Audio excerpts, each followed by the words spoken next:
that's who I am. I'll point it.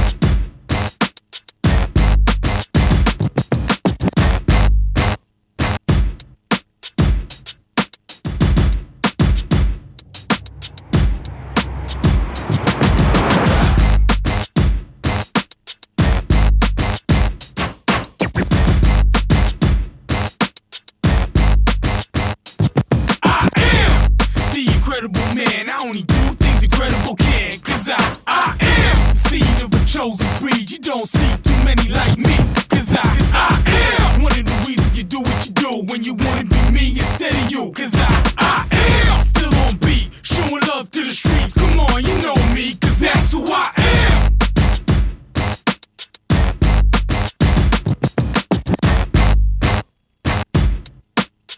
Turn it.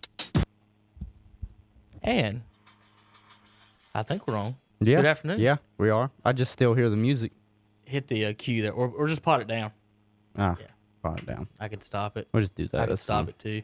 Good morning and afternoon, everybody, wherever you're listening, evening, and everything else. I'm Kevin Hastings today, along with special guest Tom Centofanti in the house on this beautiful Monday. Hunter Yancey, back as always, and there I am in the corner. Welcome everybody to the Joxx Sports Podcast. We've got some little fun today, little things to go over. Last night, Jordan's Last Dance continued with episodes 3 and 4, the Rodman and Phil Jackson editions of the series. We've had NFL draft. We did Saturday, the first 2 rounds. We talked about it. First 3 rounds, we talked about it on Saturday. And then since then, we've had some quite a few little news and notes in the NFL as far as the final 4 rounds and free agency with these guys, undrafted free agents and whatnot. We're going to give some grades. Whether we're any good at grading them or not, we don't know. Talk the Panthers draft, Cowboys draft, Redskins, and Browns, of course, here in just a little bit. Also, NASCAR news this weekend. We had iRacing at Talladega. Jeff Gordon's first race. Tom, I don't know if you saw it, but Gordon ended up stuck in the catch fence. Did not see that. Now, I don't know if y'all remember me Saturday saying it's going to be ugly for Gordon in this iRacing because, one, the iRace cars are all over the place. Loose. Right. It's hard to control. You're going 200 miles per hour roughly on a video game, on an internet connection, connected to 30, 40 other cars. So they're a little bit all over the place. So I knew, he needs a track to warm up where he can wreck and stuff and figure it out. And instead, Gordon's first track was Talladega. And when I saw that, I was like, it's going to be not only bad for him, for everyone involved, Hunter, because it's everybody wrecks that's been driving at Talladega anyway, much less if you haven't. Now, his wreck, Tom, wasn't his fault. Guys wrecked in front of him, and he just got caught on the mess, and a guy hit him from behind and flipped him up in the air. And then another guy hit him, and the next thing you know, Jeff Gordon's car is hanging in the catch fence without a hood. So Gordon had a rough start. Alex Bowman picks up the win in iRacing. Regular racing news, though, I did want to kind of get to that. They're looking at a May 17th restart in Darlington, hopefully. No fans. That's the hope. Yeah, no fans. And then maybe also the Coca-Cola 600. They're trying to get it in. That's Memorial Day weekend. That's the big Charlotte race. Don't know about the All-Star, if they're going to do that or if they're going to replace it with another race. So that's just, questions, thoughts about what they're going to do there. Matt Kenseth, I don't know if you've seen that, Hunter. It's right there at the bottom of your news and notes there. Is announcing he's coming out of retirement for this year to replace Kyle Larson, who was suspended and basically kicked out of NASCAR for the year.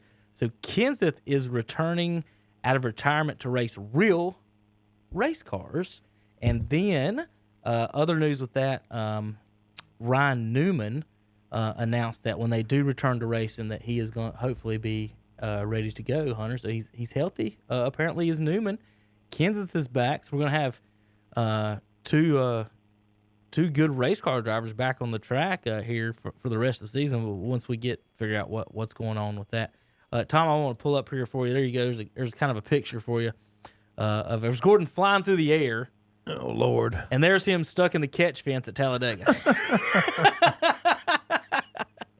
Yeah. So there was actually had two 24s in the race. William Byron, of course, and then there's Gordon flying through the air, and of course, Hunter, the jokes going across the internet was in reference to Ricky Bobby. Oh yeah. I'm upside down, or he said something to that nature. I'm flying through the air right now, and and there went Gordon flying through the air.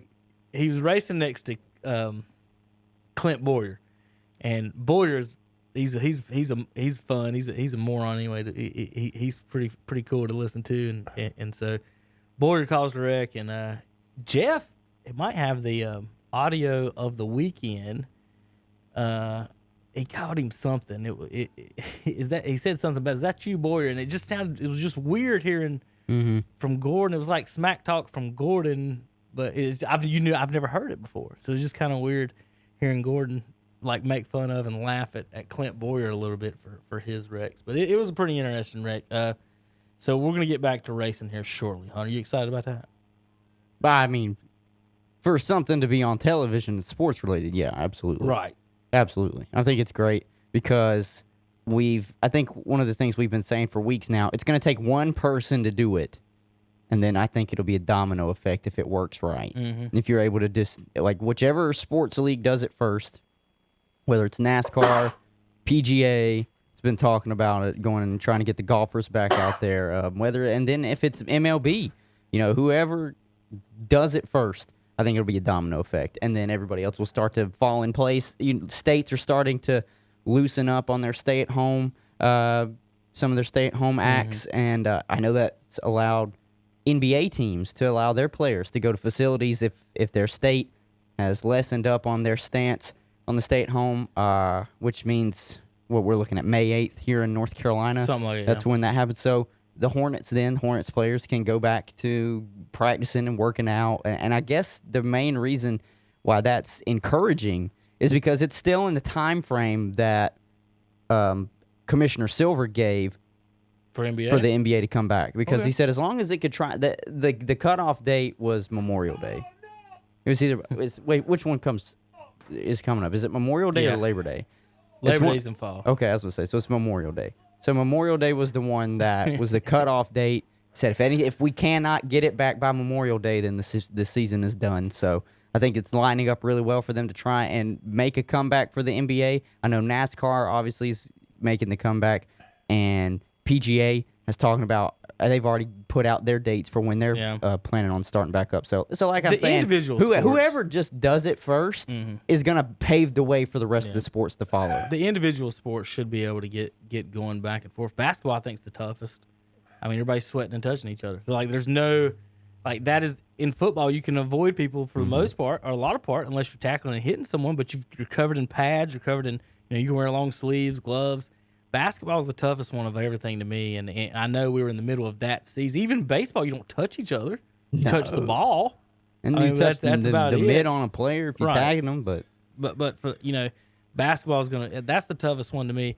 This is why I looked up what he was saying, and it ain't even that funny for me to say it. It's just hearing Gordon's accent, and he said, "Oh, you blowed up." He said, "Oh, you blowed up, Boyer," and all them B's. And his accent was like, "Oh, you bowed up, Boyer," and then he gave him a little laugh at him. Jesus, he always had kind of a little squeaky voice. I just laughed.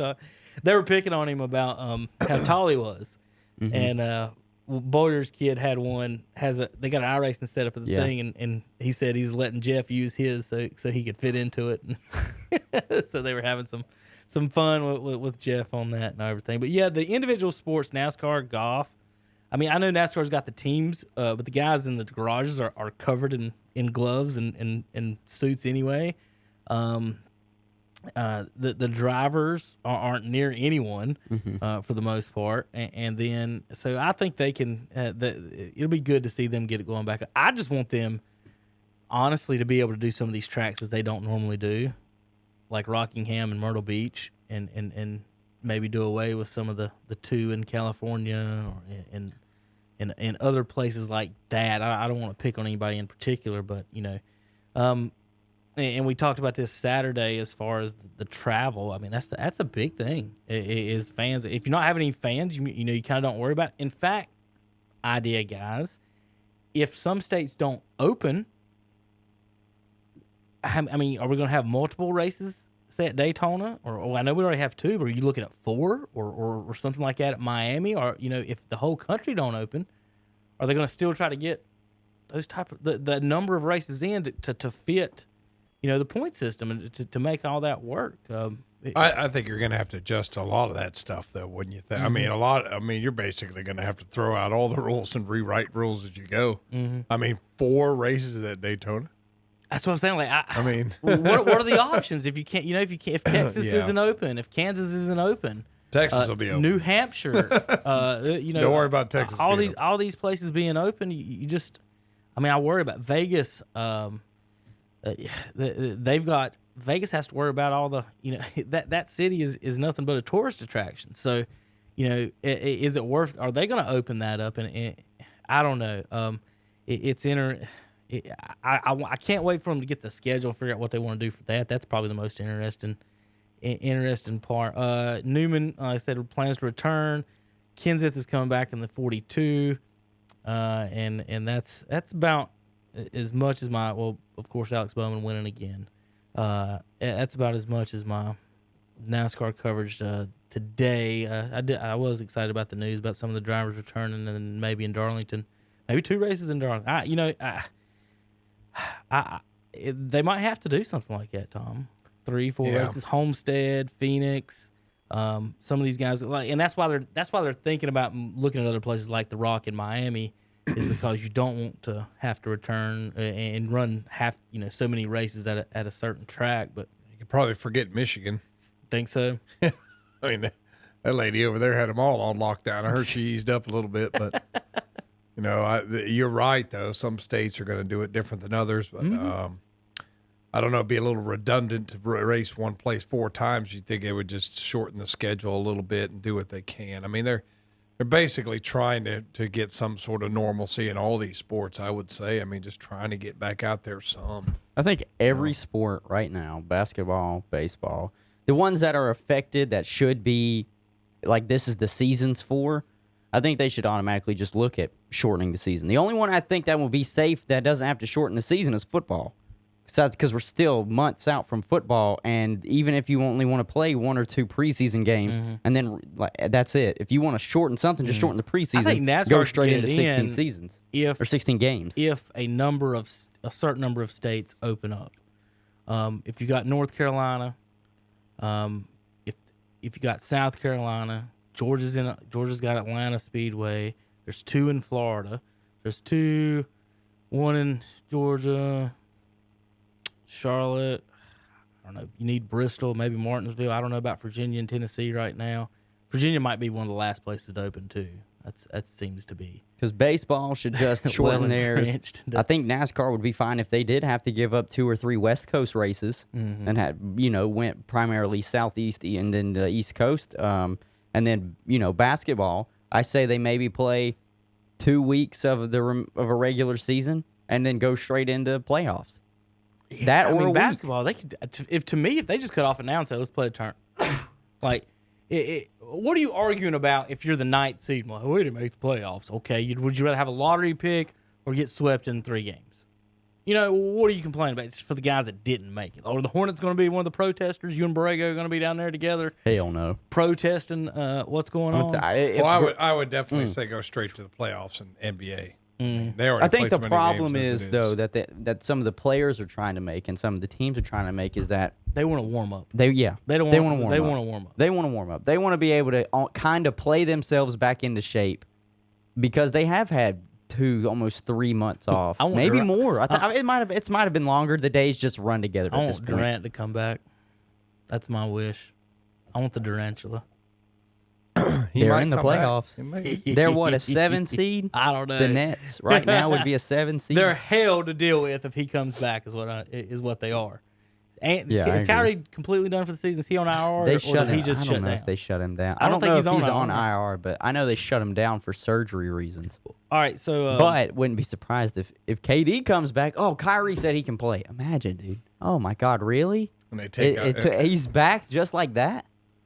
That would be awesome. the racetracks that we didn't get to. Let's go over some of the ones real quick we didn't get to. Atlanta was the very next one that we didn't get to. Homestead, Miami, Texas, Bristol, Richmond. Richmond and Martinsville, both in Virginia. I don't feel good about either one of them. The governor up there, she's just shutting down every amendment, every constitutional right that Virginians have. I'm sure racing is not going to be at the top of their list on that either. Talladega is in Alabama. Dover, Delaware. Tom, heard anything about Delaware? I don't think anybody knows where Delaware is. What's that? Bernie Sanders. Kansas. That's Joe Biden from Michigan. Delaware, man. Oh, Biden's down. Sanders is the other one. New Vermont. Hampshire, Vermont. Yeah. Sonoma, Chicago, Pocono, Indianapolis, Kentucky, New Hampshire, back to Michigan. So Michigan's got two, Tom. Watkins Glen. Dover's got Dover. How about this? Do it simple. We're not going to have a champion this year. We're just going to go out and race and see who wins 6 or 7 times. Why not just do it? Could you not do that in racing? We're just trying to get back to normalcy because everything's so fouled up. We can't really have a champion. See, I don't think they have a problem squeezing the races into a week. It's which states are going to be open to allow that. Yeah, but if you just say, They can do it the old we're not Ford going to have a system. champion. We're just going to go out and race, just like it's iRace and stuff, right? It's just a race. It's just No, you can't do that. Why? There'd be no incentive really for the NASCAR drivers to race then. Well, besides you just could money. still win money every week, right? Yeah, but I don't know if Kyle still. Busch shows up for that. I was about to say, he's already made millions. What is it just to make a couple $100 grand I and don't then know. not be named the I champion? mean, whoever wins this champion would not would have an asterisk by their Let me tell you name, something, right? Tom. Michael Jordan would hate your mindset right now because everything you do, No, you do to win. Michael Jordan would not hate my mindset because I guarantee you, if Michael Jordan was in here and would say, "I think I could beat you in one-on-one," he'd say, "No, it wouldn't have to be for a championship, Hunter. He would just want to beat you that day." I think You just see what he saw about playing one-on-one. do what? He said they asked him who he'd like to have played one-on-one, and he named a bunch of people, and he said Kobe. He said I would win. I said I'd beat everybody, but he said the only person that can beat me is Kobe because he steals all my moves. That's what George said. He said I'd beat everybody that's ever played one-on-one he except said. maybe Kobe, who steals all my moves. Well, if you to me, if you want to try and bring racing back, and you would almost have to do a series. Just at these places, if the states don't all of them open up and don't allow I think access it would to be the tracks. smart to do 2 races at a track. Say, let's do one Sunday, let's do one Wednesday. That's what I was going to Let's say. kill 'em out. Almost like it's not a doubleheader, but it is a doubleheader. The teams don't have to leave. We'll Everybody race can stay. 500 miles on Yeah. Sunday, 300 on Wednesday, That's or fine. something. Oh, like you're that. saying at the same track. Same track. So Same that track. cuts down on travel, cuts down a lot of stuff. The track's already been approved. You don't have to worry about ushering fans in and out and travel for fans if we're doing no fans. I'm feeling that 100. Let me read you the playoff races so it gives you an idea on where they're supposed to be and if we're going to be there. Darlington. Richmond is the second playoff race. Bristol. Vegas. Talladega. Charlotte, of course. Kansas. Texas. Martinsville and Phoenix. So I think you 2 take- playoff races in Virginia, Tommy, and a Michigan race. Yeah, they're definitely gonna have to do something. I think you take those ones. No, Michigan's not in the playoffs. You sorry. could take Bristol out, and you could take Las Vegas out, and be fine. Just I don't know about Phoenix going out No, west. what I'm saying is that the Virginia. I don't think the Virginia ones are going to be back because of the way that state's Racing governed. Charlotte twice. What I'm saying is that they might keep Bristol. I think that one. The Vegas is questionable. I don't know, man. I don't know. I feel like the Northeast is just going to be locked down. Right. That's what I'm saying. The Northeast, like Well, Bristol's in Tennessee. I thought it was Bristol, Connecticut.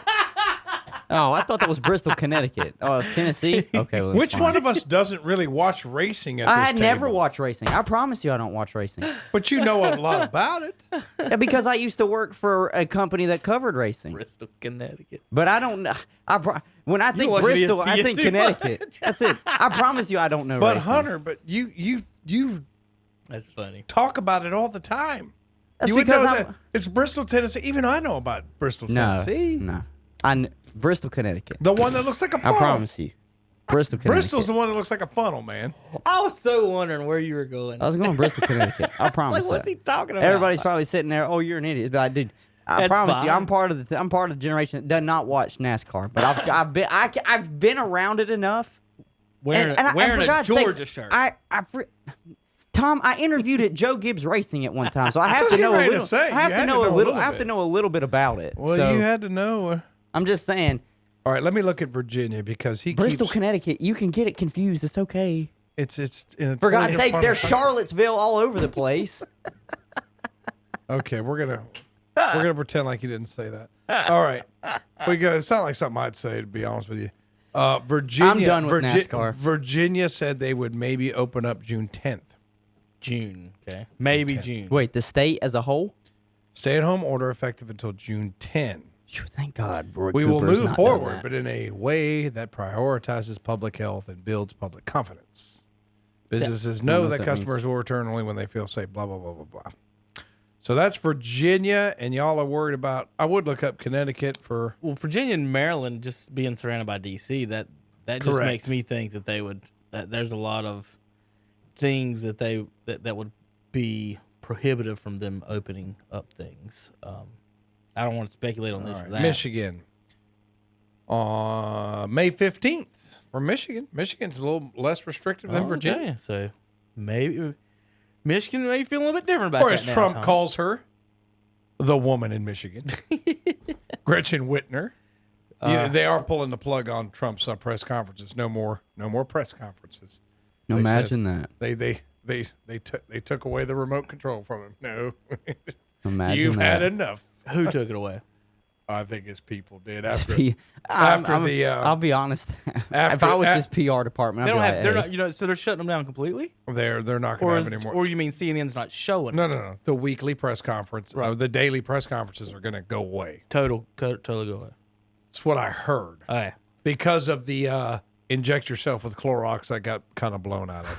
Yeah, because people can't hear or read. That people don't know what there, and there are, Tom. That causes a lot of problems in this country.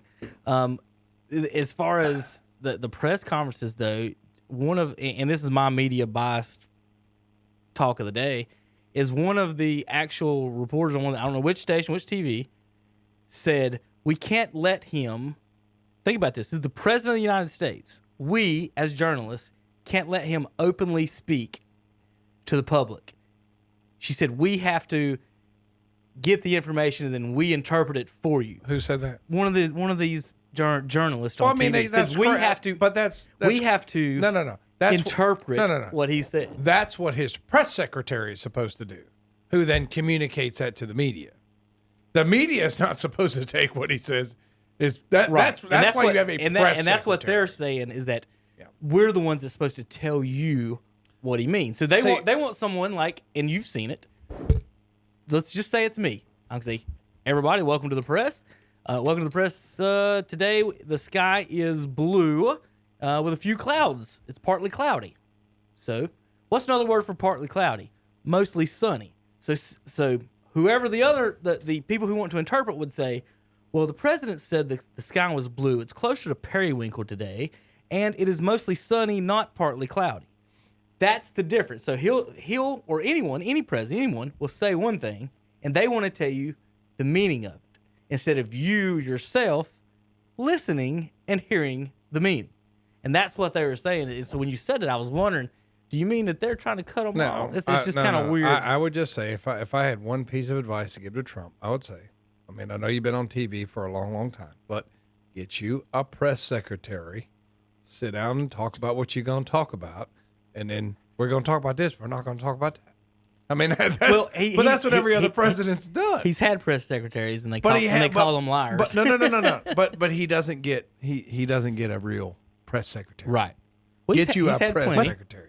But the Get thing you is, somebody. Tom, and I guess for people listening about that, the whole point, not of his presidency, but of the way he does that, is that he doesn't trust anyone else. He wants to say his words to where I know.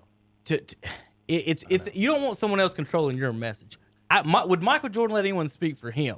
But it's one of those where you've studied this. It's called framing. Right. All right. How are we gonna frame this? Trump doesn't think that way though, and sometimes that gets him in trouble. Right. But I mean, and his thing is this. It's the same thing with the sports reporters too.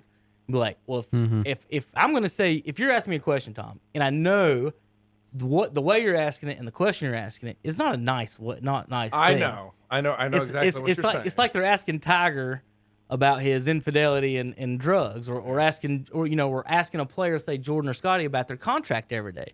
So if you know you're asking me certain things, that's what that is. And I get it. I wouldn't want anyone else speaking for me.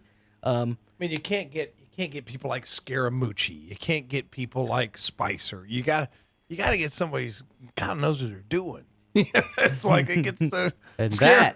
I'd want to do it. And that I'd do it. is KTC I do it, politics Hunter. for the day. Yeah, I know. He wants to, but we got into politics with this because, well, you know what the thing is, Hunter, you make a good point. We're talking politics because now sports and politics are married at the hip because oh yeah, that's right. We're on the podcast. Yeah, the you can say that. politicians are the ones that control when we get sports back.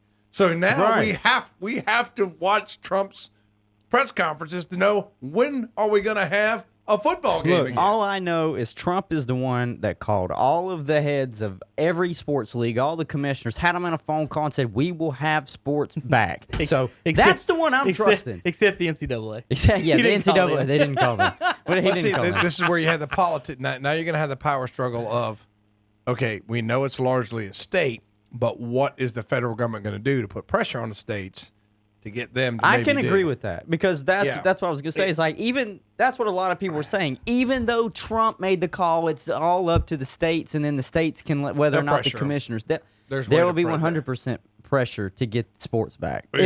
I'm surprised states aren't already feeling pressure to get sports back. Tom, as a teacher of the youth of America, one thing that I find that people don't understand is that what an actual state is that they're independent.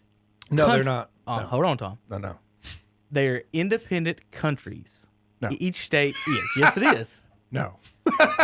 That's where we would disagree. No, let's back it up. What is the name of the 50 states added together?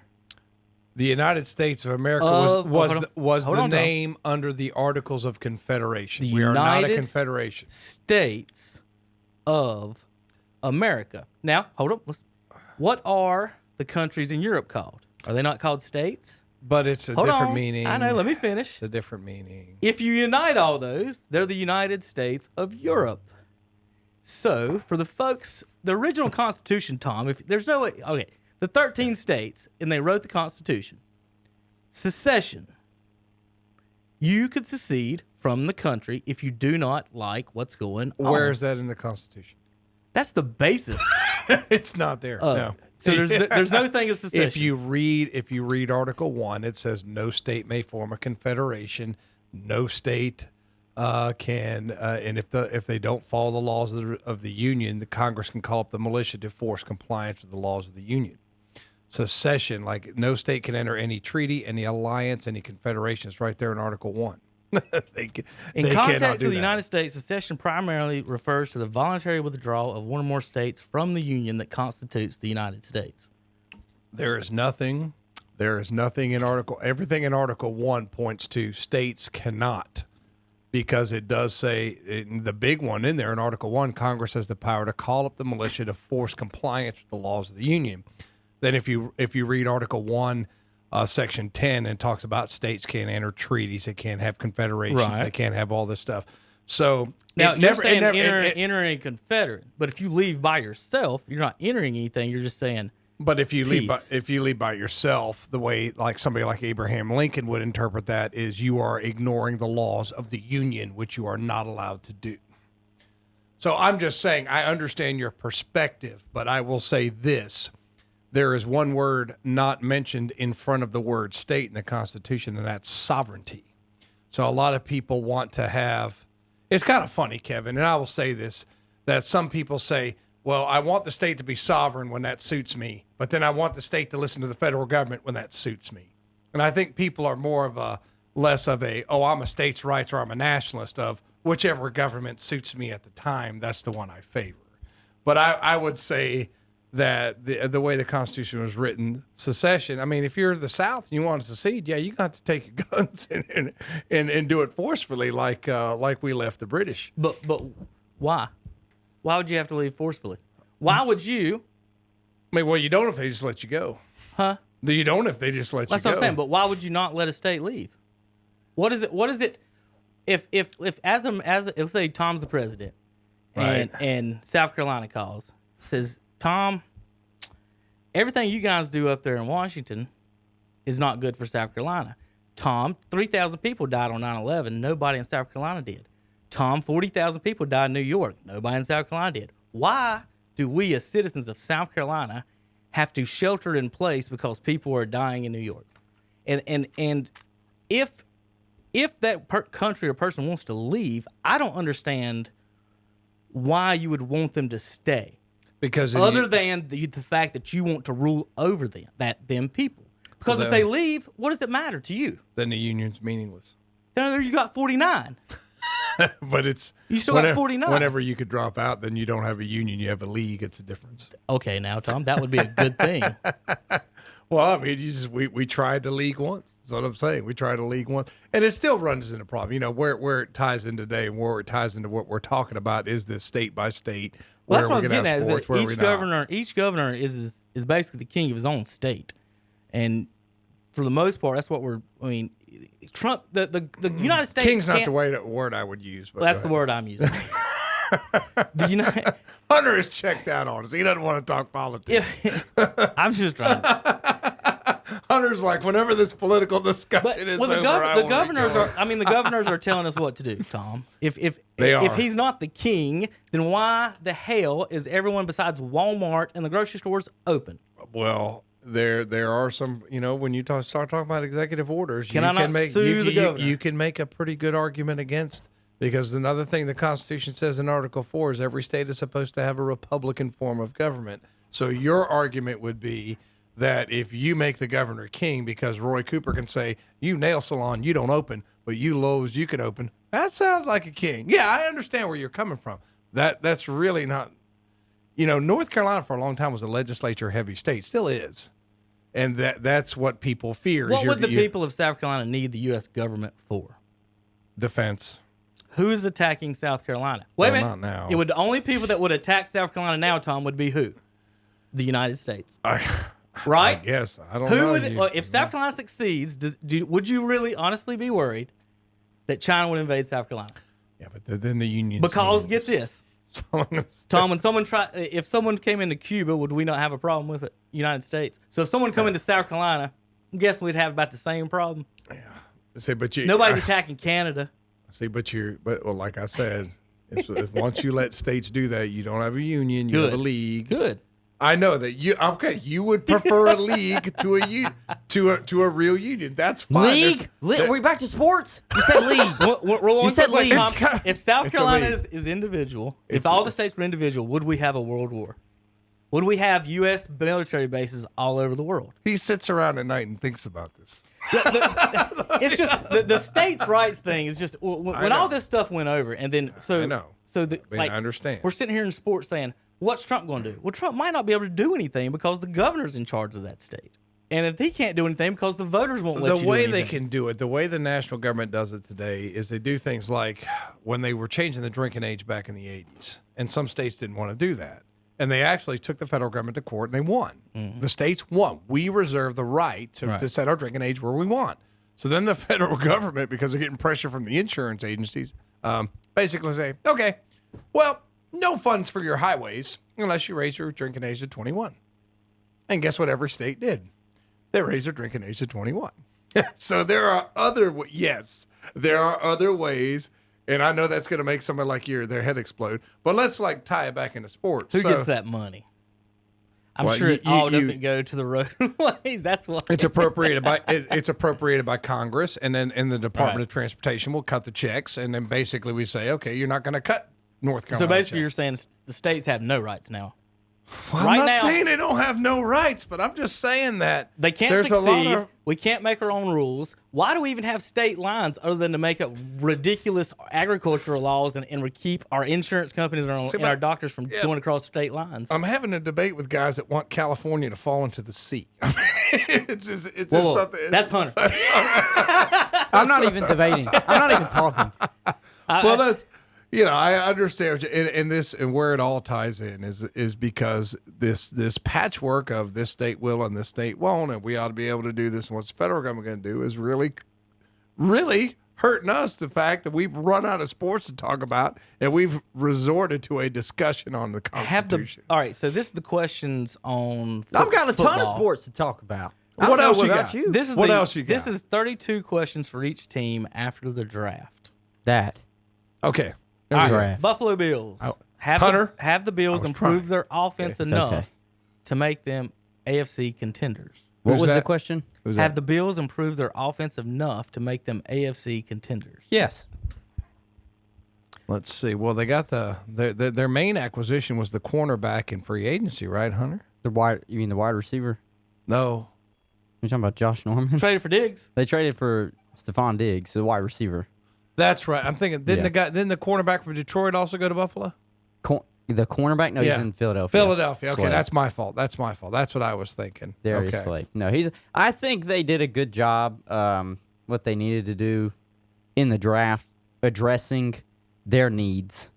They got Jake Fromm in like the fifth or sixth round, just to be a backup to Josh Allen, because they really didn't have a true backup. And Josh Allen plays reckless. I'll admit it. I love watching him play, but he plays reckless.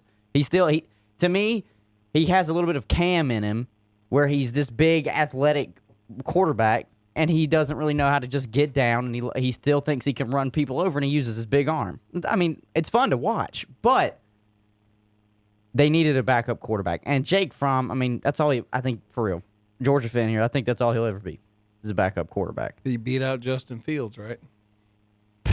No. That was Kirby Smart sticking with what he knew, and instead He beat look at out Justin Justin Fields Fields. now in Ohio State. I guess Justin Fields would be a fifth-round draft choice next year, right? The Bills, to me, though, I mean, they added a defensive end. I think really Stephon Diggs just opens them up even more from the outside. They had speed already, and they had a great slot receiver that people still won't give any credit in Cole Beasley. So they had weapons. I think they could have probably gotten stronger at the tight end position. They got another running back in Zach Moss, take some of the weight off of the running back that they have now, because they know that Frank Gore won't always be there as well.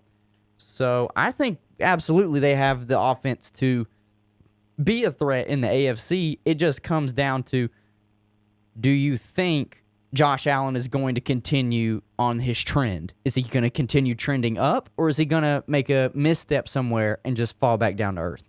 And I think he'll trend upwards. So to answer that question, did the Bills offense get better to make them an AFC contender? Absolutely.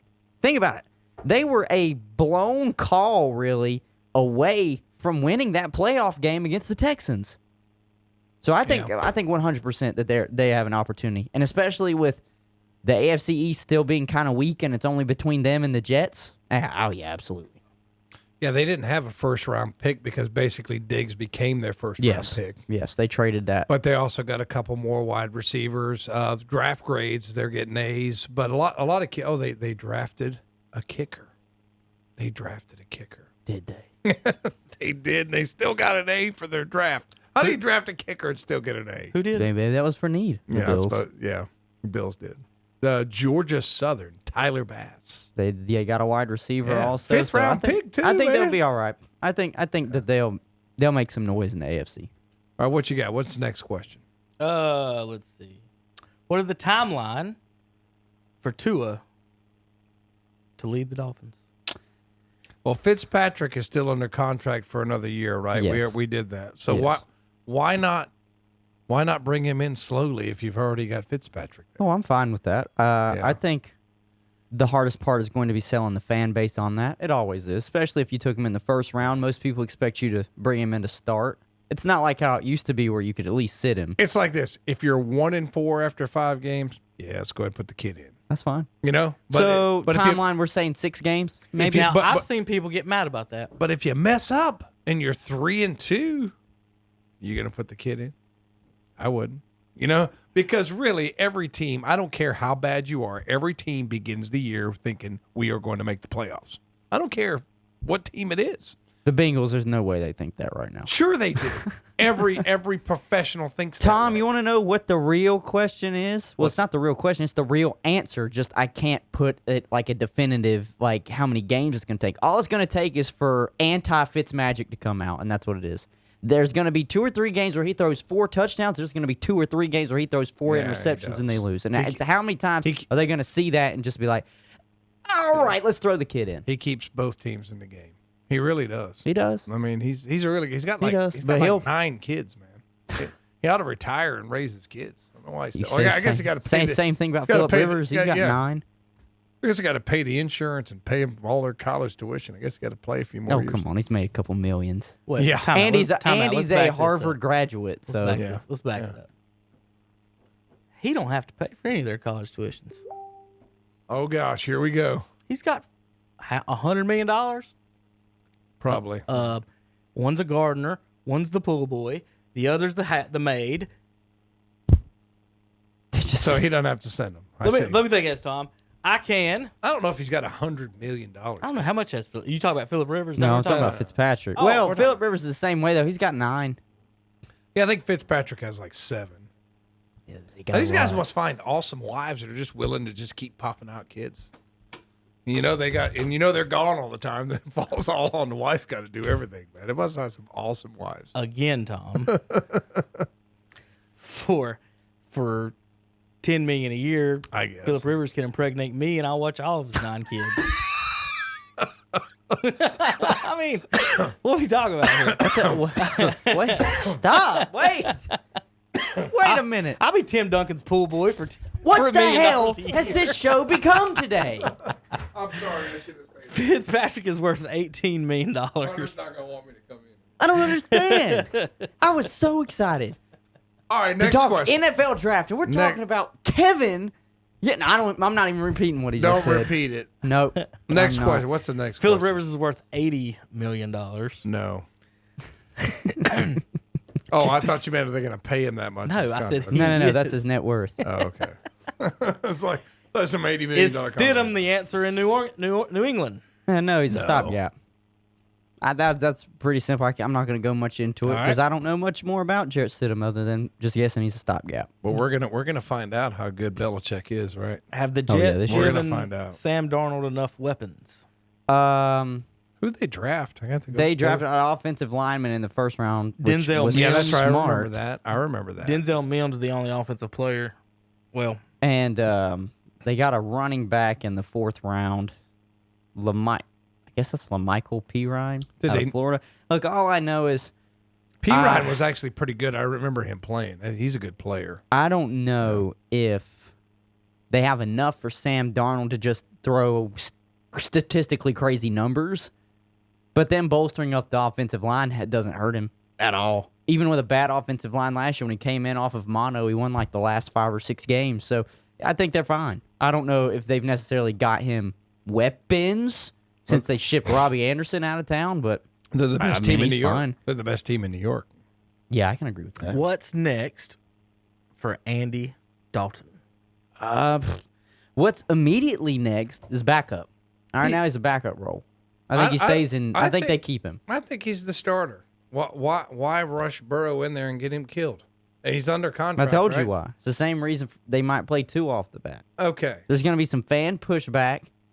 And when is the last time someone was taken 1-1 and was not expected to play immediately? Well, it's a little different when you already have an established veteran who's pretty good, and you drafted number 1. Usually, when you draft number 1 overall, it's like Cleveland. You got nobody, so you throw the kid to the wolves. But if you've got Andy Dalton already there, I mean, like I said, you're 1-4, you're 0-5. Put the kid in.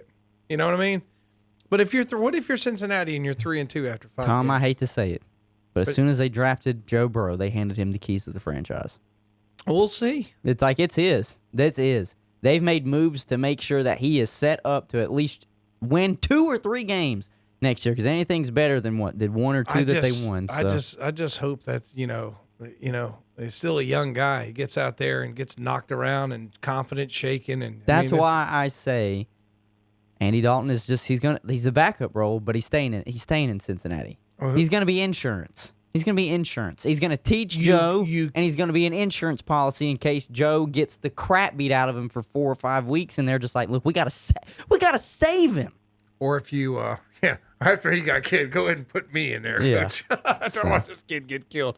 But you know what else could be a Dalton move? Say like a contending team has a quarterback injury. Absolutely. Then 100%. you say, then you can say, hey, give us a blah, blah, blah. Because if you are right, which you probably are, Hunter, what you're saying that Cincinnati's not a playoff team, and we're 2-6, and Dalton's on the bench, and somebody's quarterback goes down. Say it's Say a Dak Prescott goes down. Well, I wouldn't go that far. I was just gonna say Tannehill goes down, and Tennessee's making another run at the playoffs. Yeah, that would be a good one. You're not gonna ask Andy Dalton to shoulder that offense because you still got Derrick Henry. Right. I think that would, if that scenario happened, then absolutely, I'd be like, hey, look, Andy's just sitting on the bench, and we're kind of in a run right now. So yeah, what move can we make here? Yeah, or if say Rivers goes down to Indianapolis or something like that, you can say that. But they Or drafted Brady goes down in Tampa. Boy, they got Winston now. That's right, they got Winston. What? Who? So they don't need. What? No, they don't. What? No, wait, Flip-flop. no, wait. What I got mixed? No, who's Hey, there? No, you're they talking signed. about They signed a backup though, Gilbert. That's right. Yeah, Blaine, Somebody I blanked on that one.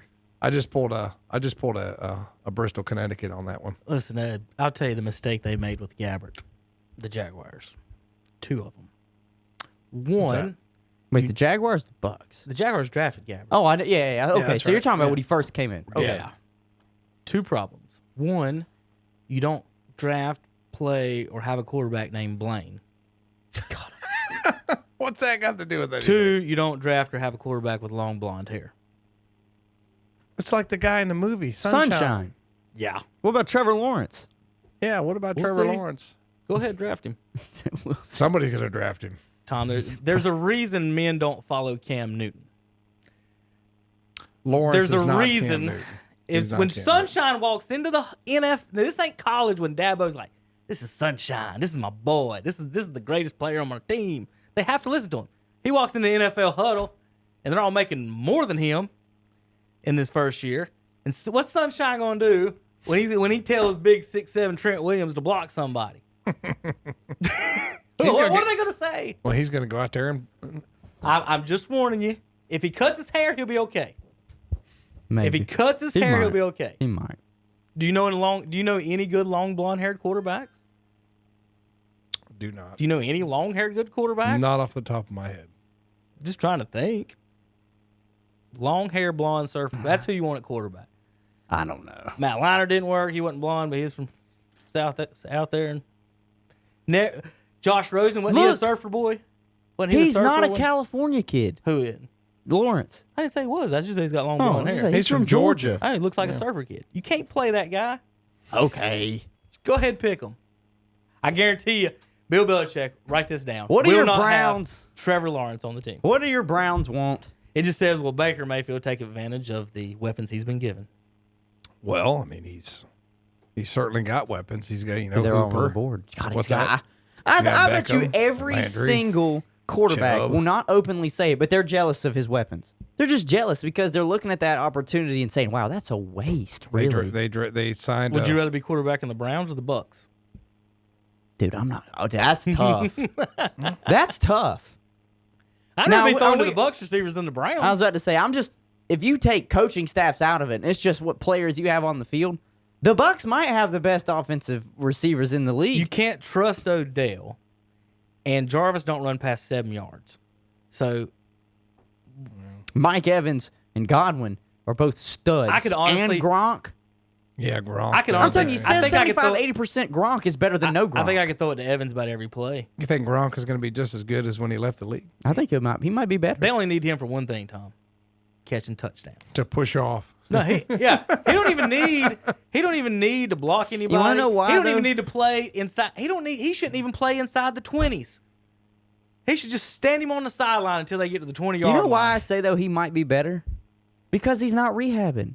He's not coming He didn't into play work. last year Yeah, he either. didn't play last year. I'm saying he's not coming into work, he hasn't been coming into work every day rehabbing some joints, okay, or getting some surgery. He's actually had a full year's If he has break. lost weight, does that not mean he's probably faster too? He's only he said I've only lost 10 pounds. He said my playing weight is 260. I'm only 250 right now, so Now he said that, but he looks thinner. that could be fat weight, not muscle weight. So He looks thinner, weight, but- the weight might. I only lost 10 pounds, but yeah, you probably gained Who 5 in cares? cookies. Who cares if he can't? Yeah, that's one what of that red zone. That's one of the best things though that was about Gronk is he could do both. He could sit there and block, and he could go out and receive. He was the best at doing that at both of them. Because sometimes it's like he can catch but he can't block, or Right. he can block but he can't catch. Gronk was the best of both worlds, and I think even if he is a little bit thinner, he's gonna still have his strength. He'll have his strength regardless. But he might be faster, and that might make him just a little bit more dangerous. And he's gonna be like not having an aching back pain all the time, so he might not run like he has a refrigerator on his back. He might actually run like a full-on athlete. Well, they also said they weren't testing for CDB anymore, so that's his CBD, company, whatever it is. yeah. 31 years old. Well, it doesn't Still matter. got good years CBD left. doesn't contain THC in it, so he would have been fine. It's just weed. If it's straight weed, that's what they would have been okay with now. But I think they were testing for something that because that was one of the reasons, one of his products or something that he wanted to push. I'm not exactly sure on that. All right, that's weird that they would test for CBD because most of the time CBD is just, and I'm not trying to just get on a tangent, but it's like anxiety. It's for anxiety and muscle pain and people that really can't sleep. There's no THC in it. Like that's in regular cannabis. What's funny to me, like with the in the baseball argument, Tom, we'll talk, performance enhancing drugs. Well, if that's the word we're using, every player in the last 40 years have used performance enhancing drugs. You're telling me that none of the players now are taking any supplements? Creatine. Why is this supplement okay and this supplement isn't? Yeah. If this supplement is okay to take, Creatine, nitric oxide, and it helps me, the definition of that is a performance enhancing drug. So it only has to help you a certain percentage. Like, where's the line? I never know. I think for a while they were going to look into nitric oxide because Olympic athletes were using it because what it did was it blood expands. thinners? No, Is that not the- the blood is that thinners. the It one? expands your blood vessels so more oxygen can get into your bloodstream and you don't fatigue as fast. Right. I've seen those. So I mean, you can. That's I what can buy that. I've bought that before. Like, Yeah, it works. The but- people drive. Where do you get it? Like GNC or somewhere? Yeah, you can get most places that sell supplements. It's available. It's pricey, but it's available. I mean, Like everything else in that I just store. don't know where you draw. I just don't know where you draw the line on what is that's a performance enhancing drug, Hunter. But it's not performance enhancing enough Right. for us to put a line on. And Like, it's well, weird. I don't never know. It's the line. weird too that if they even said anything about CBD being in a performance enhancing drug, because it's if anything, it would just decrease a guy's anxiety. Like in Is it taking an a base- FDA approved thing? That's the thing. I'm wondering because you never know. The thing about it is, it's almost always about lawyers. One, So well, are we? If you're taking this is something, a sewer. It's a sewer be sued world. If you're so- taking something that's not approved by the league, blah Yeah, blah, all I that know what stuff, you're talking about. is it FDA approved? Are the Texans done making changes at safety? How about this? Is All right. Eason the next franchise quarterback in Indy? Yes. Yes. And the reason I say that is because I've seen what he can do on the field at the college level, and he made that Washington team really better than it was. He can start in the SEC, in the Big Ten, in the ACC. He can start at all Power 5 schools because his original start was at the University of Georgia. He just happened to get hurt, and Jake Fromm came in, a little Dak Prescott in Tony Romo's shoes, and he never lost his starting job. So what did Eason have to do? He then transferred out, actually had great statistical numbers at Washington, took him to a bowl game. He's big he's too. 6'6". Yeah, He is a big. big kid, and he's got a big arm. And why I think he is the future franchise quarterback in Indianapolis is because he's opposite of Joe Burrow and Tua. He's not going to be asked to just come right in. Right. They've signed Phillip Rivers for a year. I'm going to pull this up because I'm very proud of this. It is the tweet that I keep referring to. And I always am going to refer to this until somebody at a major network, or even here, we can consider ourselves a major network. We can. Until somebody gives me credit. I don't see. That's the tweet. I don't know if you can read it. I can. What's it say? I tweeted this April 3rd. So literally 3 weeks before the NFL draft. The NFL draft still on track to take place. A quick hot take from me on a draft day move. 3 possible teams will draft a quarterback. I hit on 2 of them, but I didn't think it would be early for one of them. I said the Steelers, the Colts, that's one, and the Packers. The Packers ended up shocking everybody, taking Jordan Love in the first round. I'll never sit here and say that I predicted that. I had no idea. But the second part of that tweet was, and one of them will take a chance on Jacob Eason to groom behind their starter to be the future quarterback. That's exactly what Indianapolis did. And I think it was the fourth round maybe? What round do I have? Because I'm looking at it right now. 4th round. They took him in the 4th round. So, you know who else was taken in the 4th round? So we don't give him a lot of credit. Dak Prescott. You know who else was, I think, he was either 3rd or 4th. Well, I know for a fact. Dak Prescott's hot garbage. Kirk Cousins was taken in the 4th round. Russell Wilson was taken in the 3rd round. So starting caliber quarterbacks who can win you playoff games aren't always just first-round picks. If you put him in the and think about the team he went to, they've got outstanding coaching staff. They have the best offensive line in football. I'll argue that to the day I die. It's either them or San Francisco because Dallas is losing pieces to age on the offensive line. Frank Reich knows a little bit about quarterbacks. Yeah, he knows a little bit about quarterbacks. Let's just say he's worked with Carson Wentz and Andrew Luck and had success with Jacoby Brissett, who was there last year. So he got Phillip Rivers to learn behind too. They're almost besides throwing style, they could end up being the same person. Gunslingers. Because they got big arms. That's what they are. They got big arms. Now, if Jacob Eason is just a tad bit more accurate than Phillip Rivers, he could be better than Phillip Rivers. I know that's crazy to talk about a possible future Hall of Famer, but I think this was a home run pick by the Indianapolis Colts. And out of all those 3 teams, I'm honest to God surprised the Packers did something before the Steelers did something because Big Ben is, I think, closer to his last leg than Aaron Rodgers is. And I definitely know Phillip Rivers is on his last leg maybe this year and next year. And the Colts did something about it because I don't think they're sold on Brissett. But I think Jacob Eason can be something special if you work with him.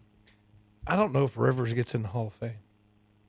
I thought about if you question in Phillip Rivers, that's the thing. If people question Eli, then of course they're going to question Phillip because Eli's got the rings, but Phillip's got the stats. He's got the stats for days. If Phillip Rivers gets in, Tony Romo gets in. Got the same numbers. Yeah. I would say that it's going to be a stretch for Phillip Rivers to get in with no Now, chance. Tony Romo might even get in the broadcast Hall of Fame before he gets in the NFL. Dan Marino, because of his stats, no championship. Cam fans think he's a lock for the Hall of Fame. I mean, they really do. Do they not realize Phillip Rivers has got 2 times the numbers that Cam Newton has passing statistically? Passing numbers don't matter to Cam Newton fans. All that matters is rushing numbers, which I will bring up. Randall Cunningham has the most rushing yards in NFL history. Is he in the Hall of Fame, Tommy? No. Michael Vick might be the best one of them all. He's not in the Hall of Fame. No, and I don't. What's crazy is I don't know if he gets in. Vick has the highest yards per carry. Cunningham has the most yards. And Michael Vick held the record for the most rushing yards in a season until this past year. Cam has the most touchdowns.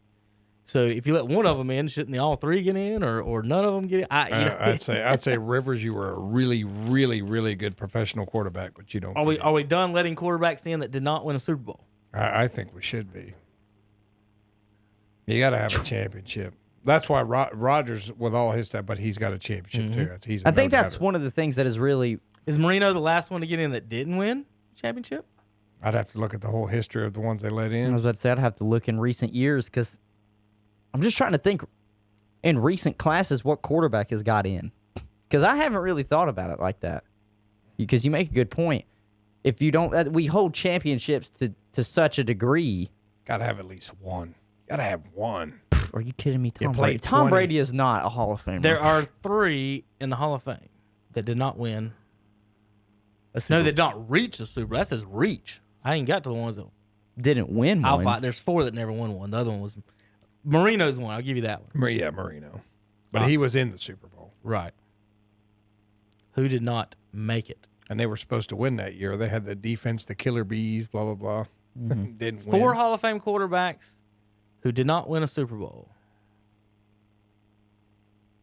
Tom? Oh, you want me to guess? Yeah. I could have guessed the second one that was on there. I thought he was getting ready to tell me. Because he made like 3 of them, but never won. Jim Kelly. That's one. Mm-hmm. Dan Marino's Dan 2. Marino. Dang. I wouldn't have guessed the other 2. Warren Moon.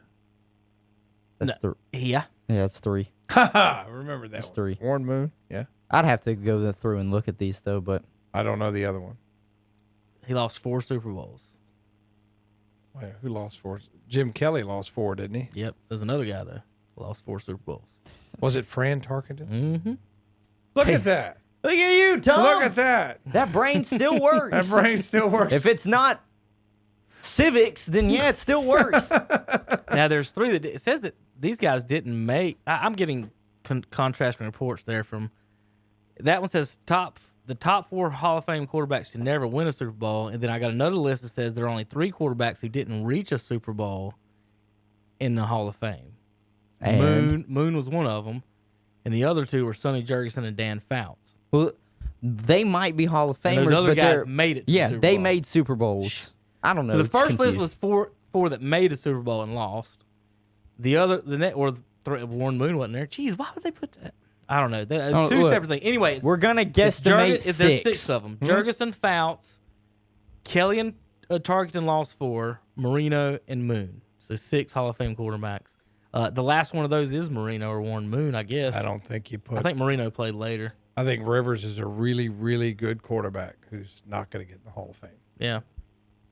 Next question. What we got? We just finished the What Colts.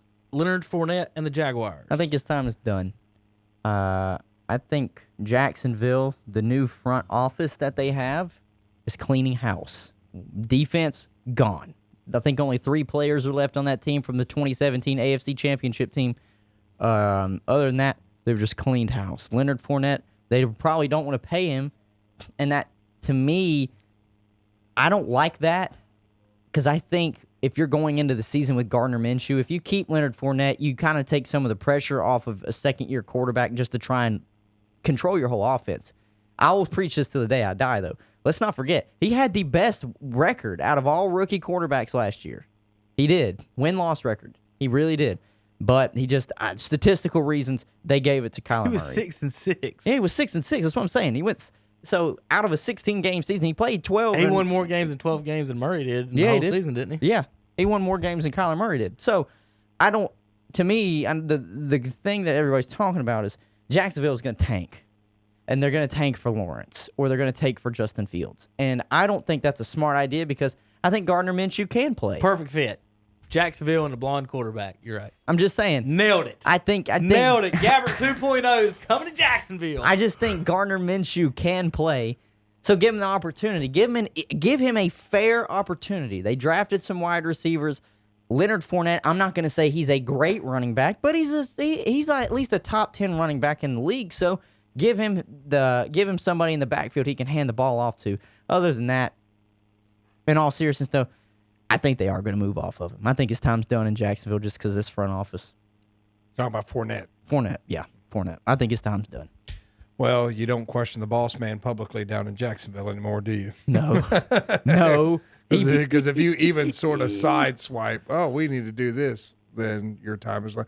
I like it though. I mean, I think that I just don't know who needs one. There's things you can say within the locker room that you don't say outside the locker room. I mean, you just don't make that public. You Problem is with Fournette, I'm kind of in the same boat I am with Cam when I say this, and I'm not comparing like how they act and what I'm just saying, is there a market? I mean, there's so many running backs. It's so saturated. Nobody wants to pay any running backs. Well, it's funny, but like back in the 80s when the draft came up, quarterbacks and then running backs. Be like, ooh, Marcus Allen's coming out. Ooh, who's going to get him? You know. All right, so idea on the running backs. Reverse thinking on this, Hunter. If you can get a stud running back, I don't mind drafting him early.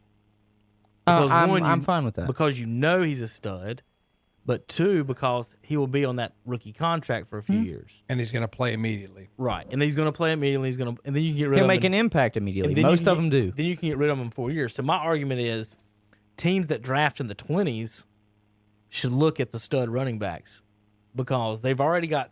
If they're in the 20s, they've made the playoffs. Right. So they've got a set That's team what pretty good. Kansas City did. Last pick of the first round, they took the running back out of LSU. Pick the best. If you sit down with 1-2 best running backs, hey, we'll take him and plug him in, and then in Damn, 4 Kansas years, City's gonna be good. in 4 years, let him go. Think about all these running backs are moving. Gurley's moving. Melvin Gordon's moved, Gordon's. Everyone that's asked money. McCaffrey stayed. and Zeke stayed. Zeke stayed. Those are two very specific situations. Jerry Jones ain't letting. He's going to spend that money, and Panthers had nothing but McCaffrey. Yeah, he's the face. You can't let the face go. So You let the face go, you lose the fans, just like they lost a little bit with Cam fans. I mean, the Browns are paid. Their 3 running backs were paid less than Christian McCaffrey. Oh yeah, I'll take Nick Chubb and Kareem Hunt instead of McCaffrey. Y'all can have McCaffrey all you want. let's not forget Nick Y'all Chubb. throw the hell out of all the swing passes you want. Nick Chubb was a 1,000-yard rusher last year. Yeah, I think he was 3rd or 4th Yeah, in rushing. he's damn good. RBU baby, let's go Georgia. So Fournette, I think they move off of him. I Even do. if somebody did sign Hunt, like it wouldn't hurt my feelings because we would have got a 2nd-round pick. Yeah. Well, the Broncos. Yeah. I don't even know. That who was that's is. right. That was a part of his contract, or the looming part of his contract. There's so If he- many different ways they do it, Hunter. I can't keep up with it. I can't either. But it's like a certain type of free agent. If you sign him, You gotta then give him a pick. compensatory pick. Yeah. Have the Raiders done enough mimicking of the Chiefs to catch them? No. Do they have Pat Mahomes? No. If you don't have him, until you can't mimic the Chiefs. I'm sorry. I'm about to say Okay, no. I'm Now glad they're you- close. Glad you but- brought up Pat Mahomes. I'm going to give you guys the stats of the day, NFL contract edition. Oh, I saw this. I think How much is Mahomes making? Like You ready? nothing. this You is ready? it. This is it. Jameis Winston just signed with the Saints, right? For at least 10. I don't know what it was. I don't know what it was, But but it's less. Y'all don't know? No, the point of it is this. Y'all always know that. Jameis is signing. Well, yeah, I don't know if he's officially signed. I don't with know. me. The thing is, I don't know if they've released the contract details. So Jameis, Tom, has completed more passes to Saints receivers than Taysom Hill has. Yeah, I know. Right? You don't So Taysom Hill now, with his new contract, is now making more than Patrick Mahomes. Holy cow. He's making 10.6, Pat 5.3. He's making double as the 3rd-string quarterback of the Saints than the Super Bowl MVP, Patrick Mahomes. Right now, he will be getting an extension soon. but Oh, yeah. Currently, as of right now, Tom, Taysom Hill, the 3rd-string quarterback for the Saints, has less completed passes Son, than the guy from another son, team and let more me money tell than you the Super something. Bowl. You're gonna tell your kids one day that Patrick Mahomes rewrote the checkbook for every quarterback to come into the NFL. No. You know a lot of No. I don't What think- do you, I don't think- I you don't don't thi- think he gets $40 million a He year? does, but he's Mahomes. I don't think I don't think the next guy can say, "Well, Mahomes got 40.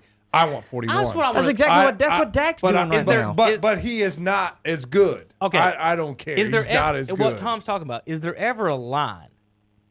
Like, Oh, it has to come from front office management. Like right now, the rule of thumb is whoever the free agent is, he gets the most money. And that's the dumbest thing I've ever heard. That's exactly what I am saying. right. That's insane he's to me. going to get 40, 41, 40. He deserves it. Right. The next guy say, "I'm pretty good." Well, he got that, but you're not him. And they'll buddy. say that's how it works. No, but that's look, not I how it works. agree. I Yeah. agree. I'm just Jerry saying, Jones. though. Well, Jerry's the one drawing the line right now. Yeah. and that's who has to draw it. At some point, we can't just say, "Hey guys, in 2040, we're going to be paying the quarterback $65 million." Like, It's not, and like I know guys take it because you got guys got with huge egos and all that, and I know they don't want to hear. Well, you're pretty good, but you're not him. They don't want Right. to hear that. No, That's of course true. they don't want to hear They it. don't But wanna if you hear say that. that to him, might light a fire But under him. I got to go ahead and saw tell that, you, Brucey. I'm just going to go ahead and tell you, Tua is Brucey. that's bad. That's really, really bad. I ate some popcorn. Remember that? I ate some popcorn. So I can't on the ball. I'm more thinking about what he was doing with the cheerleaders in the hidden. in the hidden God. group. No. Oh God! What's the next question? Give me a D. Wait. So the question was, the Las Vegas Raiders Have the Raiders. mimicked the Unless Chiefs. you have Pat Mahomes, Are they coming you, close to you Kansas? are not close to Kansas Listen, City. no, No I'm further sorry. discussion. Kansas City, they returned over 90% of their Yeah, Super Bowl they're gonna team be- and whoever they just drafted. So they're going to be Super Bowl champions again. But I'll say this about Las Vegas. I want to say Oakland so bad, but I can't. Las Vegas, I like what you're doing.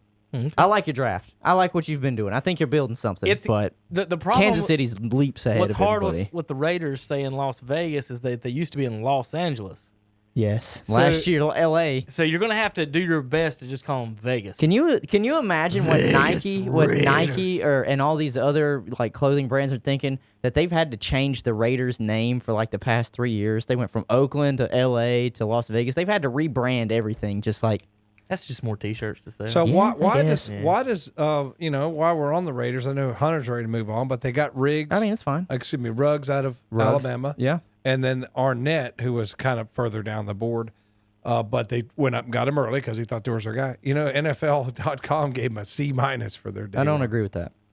If you wanted to ask me what grade I would give them probably a B, like a solid B, no minus, no plus. I'll just give them a solid B, because they addressed the need one with Henry Ruggs. People are going to look at that and say, well, you didn't take the best available wide receiver in Judy.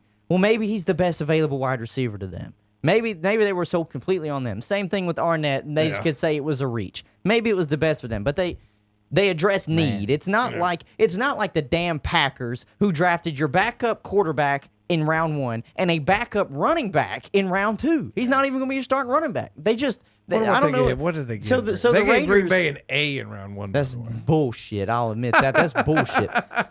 But I'm just saying, I would give the Raiders a B. I would give the Raiders a B. I think that's a good mark. Coward for them. had 4 A's to give out. Well- Tampa, Denver, Indy, and Cleveland. Coward gave us an A.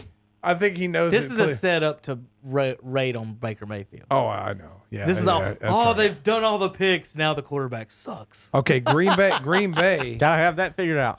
Green Bay, while we're on it, day 2 grade was a D. Yeah, it was shit. Because they drafted the backup running back, as you said, and they also drafted a tight end. Was that a need for them, Hunter? Yeah, they let Jimmy Graham go. Okay. So They that lost was- Jimmy Graham, and they lost another tight end in Green Bay who's in Washington now. It was like Okay, second string okay. or something. All right, so the Packers, Tom, on this one, it says, will the Packers actually look for a receiver? 36 receivers were picked in the draft, and they didn't pick one.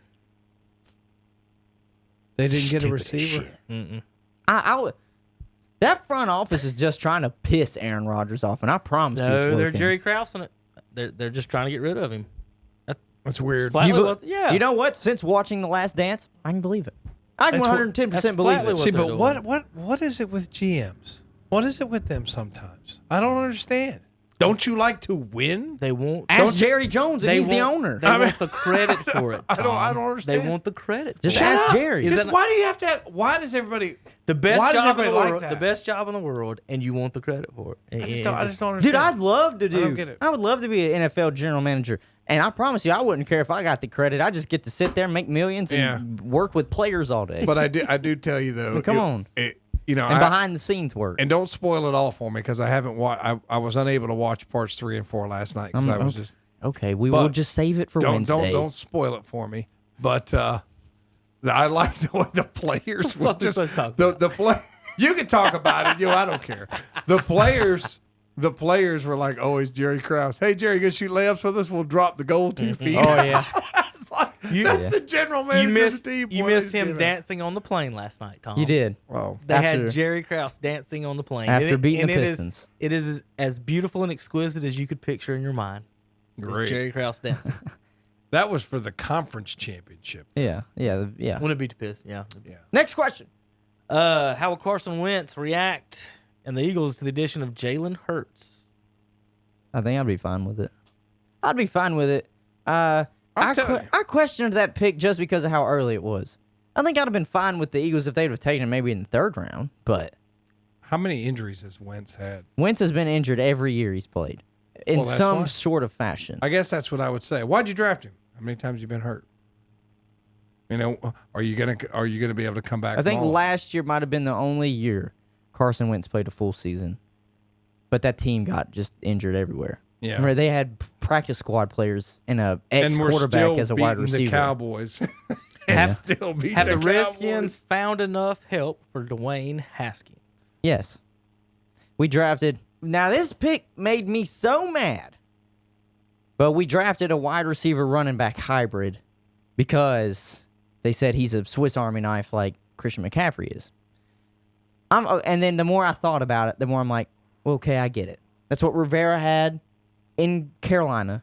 They see how how that's really panned out. And I don't see him being a bell cow like they still use Christian McCaffrey in Carolina. We have Darius Geis and Adrian Peterson still, so he can come in, be a good scat back, third down back, and play the slot receiver. That's You're fine. talking about Gibson. Yes.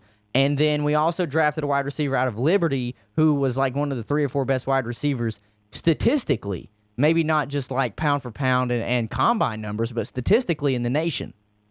So I think we have it.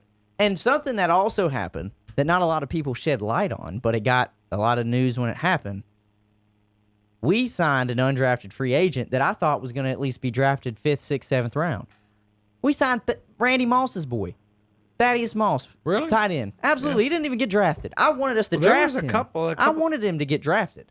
Couple of the Ohio State wide receivers, Benjamin Victor was one, and KJ Hill was another. Didn't get drafted, Yeah. but they were picked Yeah. up. 'Cause there was a lot of talent. And I out there not drafted. wanted him to get drafted because he caught, like, if I'm not mistaken, the number was 80% of passes thrown at him the year prior because he played at LSU. So he played in a pro-style offense. He's just not the biggest, and he's not the fastest. Yeah. But we had a need at tight end.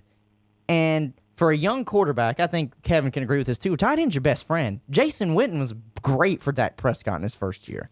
Kyle Allen loved going to Greg Olsen, okay, because they're safety nets, you know? Yeah. They got sure, reliable hands, and they're not going to really go downfield and stretch it much unless you have the Gronks, the Kelseys, and all the other guys that are better like that. So I think that was a great pickup, and I think we do have enough help on the offensive side of the ball. Defense, we're disgusting. I think we're going to be nasty. But offensively, that was the question. I think as long as the offensive coordinator and the team is bought in on Dwayne, then absolutely. I think he's got enough weapons. Which for him that's questionable whether they're sold. It'll on always him. be a question because even the Jay Gruden days, year before, they said that was Dan Snyder's guy. You know, it wasn't our guy. So Dan loves him. Just you got to get everybody else to buy in. If you were totally sold on him, though, would you have brought a guy who started a lot of games? But that. Started a lot of games. Kyle Allen's only played year, like 12. Yeah, but I mean that's what I'm saying. But he started a lot of the previous year. He knows the started a lot offense. Yeah, he knows. He knows the offense. So you're not think it's there to compete. You're there. No, I think he's there to compete. Yeah. I just think it's a fair competition between Kyle Allen and Dwayne. I don't think it would have been a fair competition between Jameis and Dwayne because Jameis has been a 5-6 year starter. Okay, like he knows. You know what I'm saying? Like it's a fair competition for Dwayne because to me he might be going up against like similar skill sets. So it's going to be like, oh, you just got to battle each other, not. All right, we got this 6-7 year vet behind you. He was a starter for all those years, kind of like if you'd have brought Cam in. It would have different caliber of starter. That's exactly right. Right. They're both young and they can both work at it and try and improve. Whereas Cam and Jameis would have came in and be like, "Look, man, I've been a starter 6-7 years. I know the ins and outs of the game. I've won games. What have you done?" Yeah, but I said it on Saturday. There's no way. I mean, I like Rivera's style. He's not real. But he wouldn't throw. He's not showboat. He would, but he wouldn't throw Cam under the bus either. No. But I just think it's like, just to me, I'm leaving that headache behind somewhere. This is the fairest shot Dwayne has got since he's got there. 100%. There's no way Rivera was going to bring that headache up there. No. I'm just telling you, there's no way. Nope. I mean, why would you just got rid of it? It's like buying the used car back that you just sold to somebody else. It's like, no, not doing that. Next question. Can 4th round pick Tony Pride Jr. be a number 1 cornerback for the Carolina Panthers? That's not the one they traded up for, is it? I don't know, but I would say anybody picked after the 1st round, I wouldn't be looking to be a Starting. starter Why not? because it don't work out that way at all. Well, sometimes. Well, Tom, I'll it's say like- this. You can find a diamond in the rough. We can all That's admit right. it. That's what I was going to There's say. about Find a diamond in there's the rough. about no. That's the thing. So it basically goes like this: 6 to 8, which averages out to 7. 7 guys picked in the 1st round on average are bust. Yeah. Oh yeah. So if I go through here today, if we just had today, this is our review, and by percentages wise, I could do this. Joe Burrow, good pick, and then I could go down there and pick every quarterback and say garbage, and I would piss off the world for the next 3 months. But you hit on some of them. You will not hear a bad word about any of those players In the 1st round? until maybe next year or the next. They would talk about how great they are, how good they are, and we all know that half of them might be garbage. So what I'm saying is once you get the first 3 rounds, you got to pick starters. 4th, you're hoping.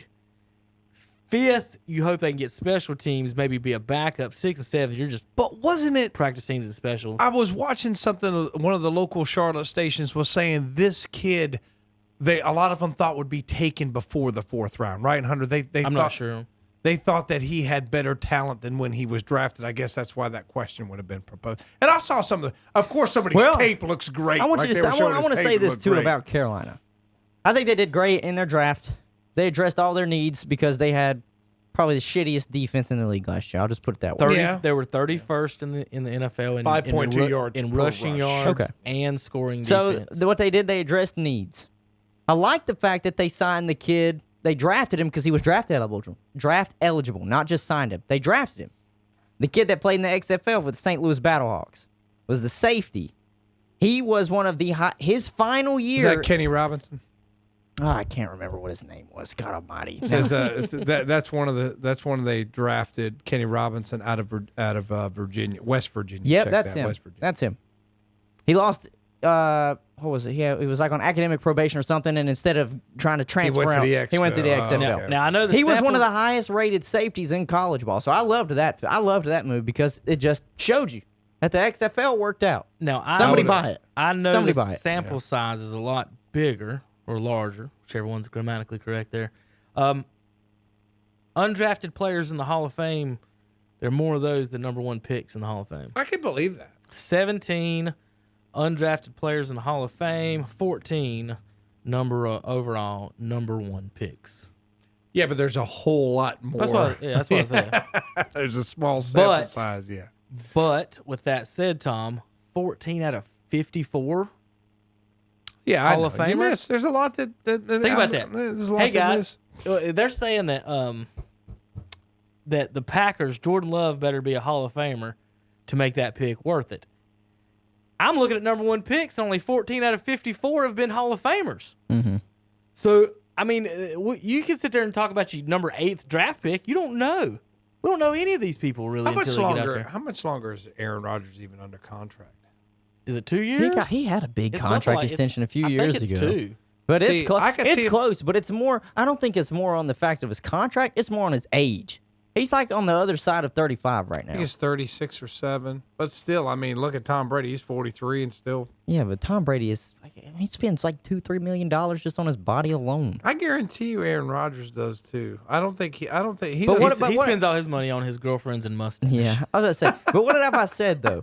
Tom Brady's game translates to longevity more than Aaron Rodgers. 'cause Rodgers is more athletic when Yeah, he that's plays. true. That's eventually true. that's going to go away. Brady's a statue, and he always has been. I guarantee you, a lot of those guys. It's not like the 70s and 60s where they just would go out and show practice beer on the breath. A lot of those guys, they spend a lot of money. Janikowski. taking- He is his contract goes through 2023. However, there's an out in 2022. So after the 2021 season, they could cut him after making $36 million. Then the And- next and year how will old be is he? Does it $39 say? million. Yeah, well, this year he's 36. Mhm. His cap hit is $21 million. Next year he'll be 37, and his cap hit will be $36 million. Then they can get out of that if they want, but they would have to take dead cap hits the following 2 years at $39 and $28 million. Nope. I read that. They would take him at 17 and 2.8 actually. They can cut him next year and save $36 million, but they'd have 31 in cap money, so they'd get $5 million basically if they cut him next year. So they don't. They probably The don't next want year, it. if they cut him, they get $22 million in cap space. So, So hold on to him. Yeah, that would make more sense. well, trading him would make the most sense, and just get your draft picks and be done with it. see, I don't think there's a. I mean, I don't think there's quite, and I don't really know for sure, but it doesn't seem like the fan following of Rodgers is as strong as the fan following for like Favre when he was there. I mean, they still like him, Right. I mean, but I don't think it's kind of like Favre. It's kind of like a cult. You John know what I mean? Madden Yeah. made Brett Favre and the Dallas Cowboys offensive line famous. Yeah. I mean, Emmett broke every record in the world, and we will talk for 3 hours about those fat shits on the line getting in the way. Yeah. There's only one of them in there that's any good, and the rest of them are just big fat dudes. One of them got caught selling more weed than he weighs twice. Nate Newton got caught with Yeah, I remember 400 and Nate 500 pounds of weed. Madden did twice. love. He did love Nate Newton. He loved. Look at that big old Newton. Look at him. Look at him. Get a turkey leg. Look at him. He loved Nate Newton. That was the worst thing to ever happen to the Cowboys was John Madden. Troy Aikman ain't considered one of the greatest quarterbacks. Irvin ain't considered one of the running backs. I mean, receivers, and everybody shits on them because of the line. All because of John Madden every Sunday. Look how great these fat guys are doing. Well, fuck you, John Madden. I mean, I really hate him. I do not like John Madden. Sorry, I know you didn't know that was coming. But seriously. Well, I didn't think we'd be ripping it is- into John I'm Madden sorry, It is today. insane what he did to those people and other people, the way he acted. I just don't like John Madden. Next All question. right, Hunter's ready. He's ready. We're out of questions, really. Oh, that's it? I mean, there's a lot of them in here that just specific. Like, No, well. does the drafted safety make the Rams defense better? Like, who gives a shit? The Rams fans do. I mean, we got listeners in Canada.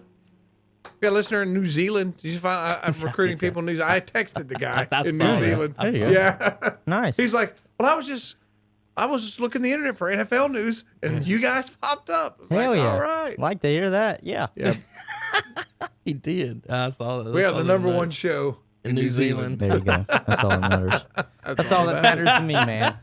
That's all that is. matters to I me. would go politics and explain why people are buying land in New Zealand, but he got so pissed off at us last No, time. no, I'm no, not no, no. gonna I do it. wasn't pissed. I wasn't pissed. I was just sitting here listening, and it was Oh, just it'll like, scare you. All the rich people, everybody with 2 commas in their bank accounts buying yeah. land in Oh, New Zealand. I'm just How does sitting- that make I you just feel? sat here and I was just like, you know what?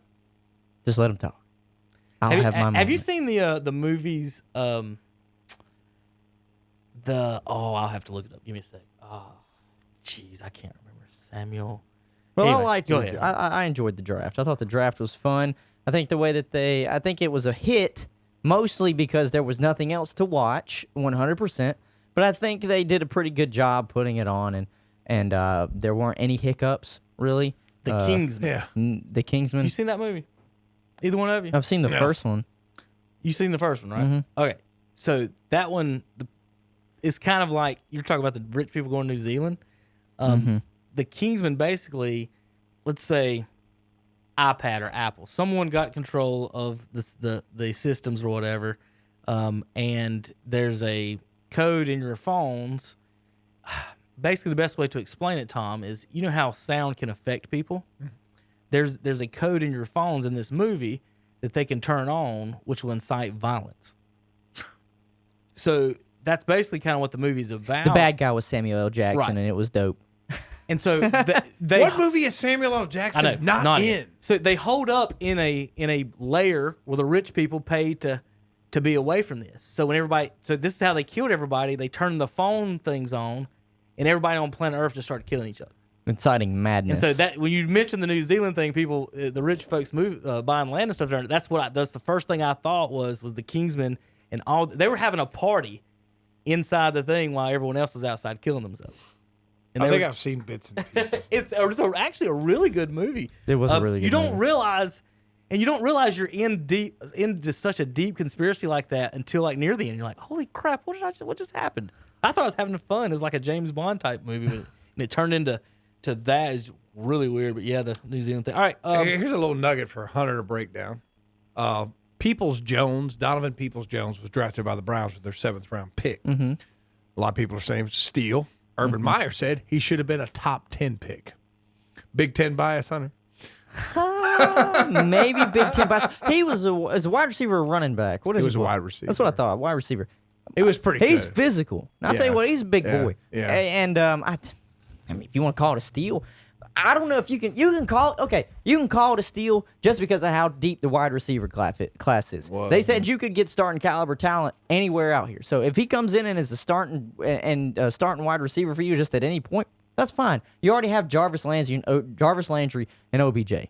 I get it. They're going to be your other two. But if you got someone to fill that third spot, I okay. wonder if anybody ever signed Callaway after his suspension. I don't know. He's I don't probably know done. because if you just sit there and you think about it, other than those two in your wide receiver core, I know those two are studs, and I know what I'm getting out of them if everything goes right and their production is up. So it doesn't hurt to have another guy that could come in there and possibly be the guy that comes out of nowhere. You know, 7th round pick. Wide receivers are plug and play now. Wide receivers and running backs. Now, wide receivers are also the biggest ones that could bust. but they're plug and play. You just pick them up everywhere. Same with running backs; they're plug and play. So, people want to call it a steal, they can call it a steal. I'm not going to crown him, but I mean, hey. Yeah, I just thought that was interesting when Urban Meyer said he should have been a top 10 pick. I said that might have been a bit of a big 10 but buy. He was pretty good. Urban Meyer said that, but Peoples played at Michigan, didn't he? Yeah, How's that to say? Urban, I'd understand that if it was the Ohio State guy, but Peoples played at his arch rival. Yeah. So whatever he says, I mean, I don't know. It might be Big Ten biased, but I'm surprised he has Big Ten bias and not a little bit more SEC bias too. Let's not forget he coached from there Ohio. too. He is from Ohio. He coached in the Mountain West as well, so he should have bias everywhere. He's damn coached everywhere. Reading the tweets of the day and trying to figure out some of this stuff I might want to talk about. Talk about it or okay. Or mention. Some of this is just silly and funny. There's Kansas. Tom, who do you think had the best pick in the first round? Man, that's tough. I mean, the reason why it's tough. I mean, the easy one would be to say Joe Burrow, right? That's the easy one to say. Is it? I don't know. I like Herbert he was the third quarterback taken, wasn't he? He was taken right after Tua. I think he's got a lot of he's got the size. I think I got a feeling about that kid. Yeah. I think he's going to be really, really good. Even though when I saw him prime time, he's a gunslinger, threw a lot of picks in that Arizona State. Oh, yeah. Or at least 2. But I think he might be the steal. I think he's the one that they're talking about, but they're not really talking about, Hunter. You know what I mean? They talk about Tua, they talk about Burrow, and That's how it always is. Herbert's pretty good too. That's how it always is. They talk about the first 2 and they don't talk about the rest of them. I think he might be really. I think he's got the potential to be really good. I think he's going to have a better career than Tua. So y'all remember the Jameis Tom Brady comparison I read y'all that one day? Mm-hmm. This is the new one for Jameis and Drew Brees. I've seen it. Why It's you a should good start Jameis over Drew Is it Brees. the one that says 2 Hall of Famers on the same? No, it doesn't. Oh. But this is so. Brees is 6 foot tall. Jameis 6'4". Brees on the brink of retirement. Jameis is a ripe 26 years old. Brees has choked in playoff games the last few years. Winston has never lost a playoff game. Because he's never been in. There you go. Last year, Brees only threw 27 touchdowns under 3,000 yards. Winston threw 33 and 5,000. He was hurt 6 games. Tom, nobody cares about your asterisks. Drew Brees has never won the MVP. Jameis Winston won the defensive MVP last season. Jameis gets free crab legs. Brees only gets lame free Wrangler jeans. You want crab legs or Wranglers, Hunter? Wrangler's not a bad brand. Yeah, but I'll take the crab legs. Brees has thrown a whopping 237 picks in his career, and Winston has only thrown 88. What more do you want out of him? I mean, he has thrown 150 less interceptions than Drew Brees.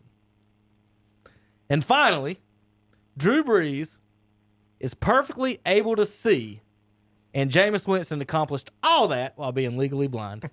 And now he can see. I can see clearly now. He's on a 1-year deal. Does he go somewhere else, or does he end up staying in New Orleans? I think that's actually a really good question because I don't think he plays for Sean Payton. I think if Brees quits, Payton's gone.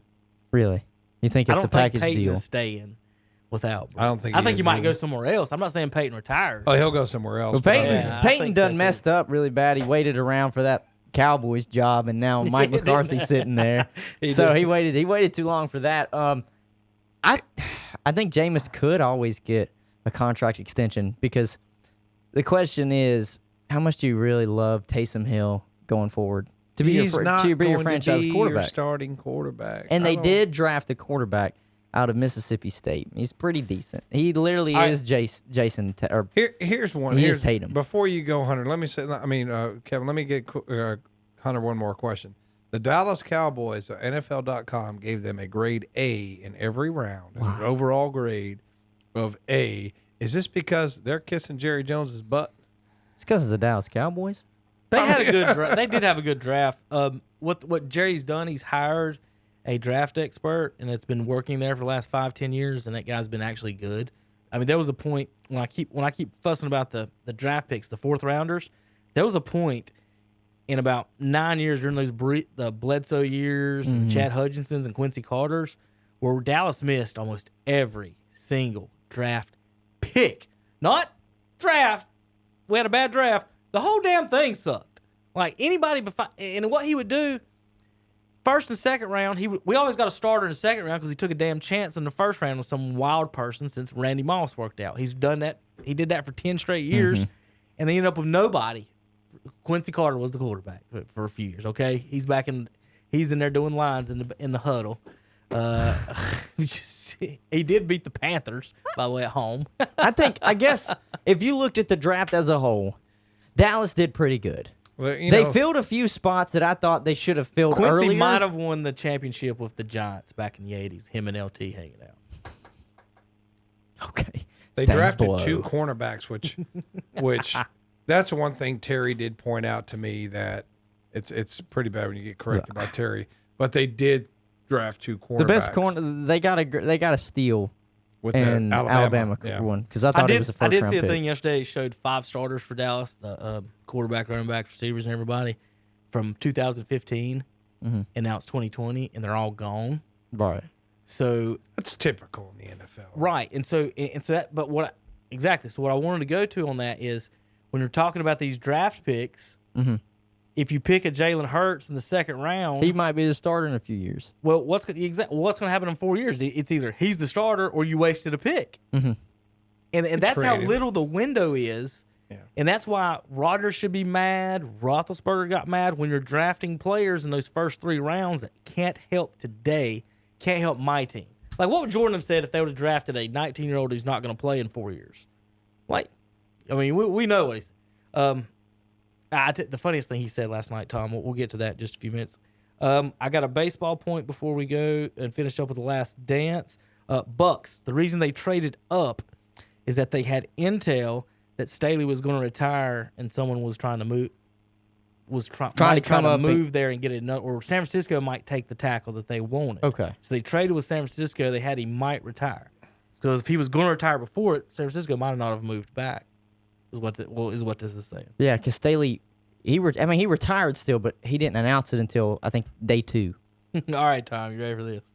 I'm ready. I don't think you are. Baseball.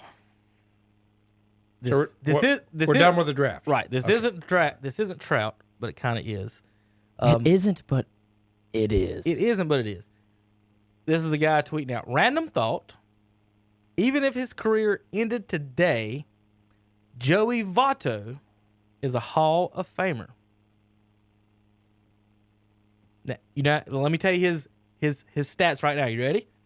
284 home runs, 1,800 hits. He's got 1,000 hits. He doesn't have 2,000 hits, though. And he doesn't even have 300 home runs. But he's an automatic Hall of Famer. You ready for why?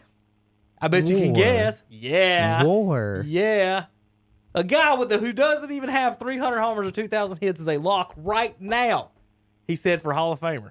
Here's why. Was he got like a 9-something WAR? I don't even know how it. I'm going to read it to you, and Tommy, you tell me if you know what this means. I probably don't. Among the 900 players with at least 5,000 plate appearances through age 35, I'm getting really specific That's what here. say. That's like saying you saw him on a Tuesday afternoon at 3:45 p.m. chewing on a cheeseburger that had pickles on His it. 151 WRC plus. What does that mean? World Rallycross? I don't know. WRC plus ranks him 30th all time. So I'm going to repeat this guy's argument. He should be if his career ended today, he would be a Hall of Famer with 1,800 hits and 280 home runs because his WRC plus Weighted runs created. ranks 30th. But I don't understand. What's the weight? What does it mean, weighted runs? What's the difference between weighted runs created and just runs created? Is a rate statistic which attempts to credit a batter and credit a hitter for the value of each outcome, single, double, etc., rather than treating all of his hits or times on base equally, while also controlling for park effects and the current run environment. So basically, what it's saying is, I hate the park effect stats. what it's saying Because- is, if he gets an RBI off of a double, it means more than if he gets an RBI off of a single. So is that what I'm reading? You're asking the wrong guy. Oh, I don't know. I'm so fucking confused at this Hey, point. the stadium stats it drives me crazy because when you're batting, you don't hit. You might want to go right backside pull, right? You're not saying, well, I'm going to put this ball in the gap between the right center and right fielder because it's 330 there instead of 230 down. You don't. You're just swinging the bat. Where the ball goes, it goes. What's the best park to hit in if you're a left-handed hitter? Left-handed? If you were left-handed, which park would you Is it want to Yankee? hit? Yankee's got a very short porch, right? Boston's got one too, don't they? I was gonna say Boston's short. Boston. Boston's short all right. I was So gonna what say you're Boston. saying is, If it's not the whole thing I'm is just guessing. the whole If- thing is short, but the monster. No. That's just tall. If I'm I- saying the outfielders are different spots. if I am every bat. so in other words, you would not weight the runs. If I'm a left-handed power hitter, I would have hit more home runs in Boston than I would have San Francisco. So I guess we have to weight the runs in Boston less. So Larry Walker is better than Babe Ruth because Babe Ruth played in a short porch. That would be the calculus on. But they would say no Larry Walker because he played in Colorado. My point is, as a hitter, most of your balls don't go out of the park, first of all, right? They stay in the park. The outfielders are in different spots based on the park as well. Because the ball flies further in Colorado, maybe they back up 4 more feet and then all the balls drop in front of it. It's just so Do stupid you to know me. what fixes this? Cookie cutter stadiums. You can't put right field a Right. couple yards shorter in left Yeah, field. but that's not traditional. That don't. That's not. The thing that bothers me is Needs to be. them saying We get rid of stupid shit like this. right. That's it. What bothers you is the guys who look at that Yeah. and say, well, because and remember when we talk baseball, most of the time we're talking like thousandths of a percentage. Oh yeah. So when Trout's on base percentage is 40 points higher, well, that's 4/10. That's actually 4/10 of one. So you're telling me because he gets walked 4 times per 100 at bats more. He's a better hitter than my guy, even though he gets twice as many doubles and strikes out less. So it says here, like the number one park for right-handed hitter is Miller Park in Milwaukee. I would have guessed Houston. Fenway Park is number 2. You know why Fenway Park is? Because a lot of balls that hit the monster would be Romack doubles. or they would be caught in the ballpark. Yeah, too. You know, the Great American Ballpark is 3rd. Oriole Park's 4th.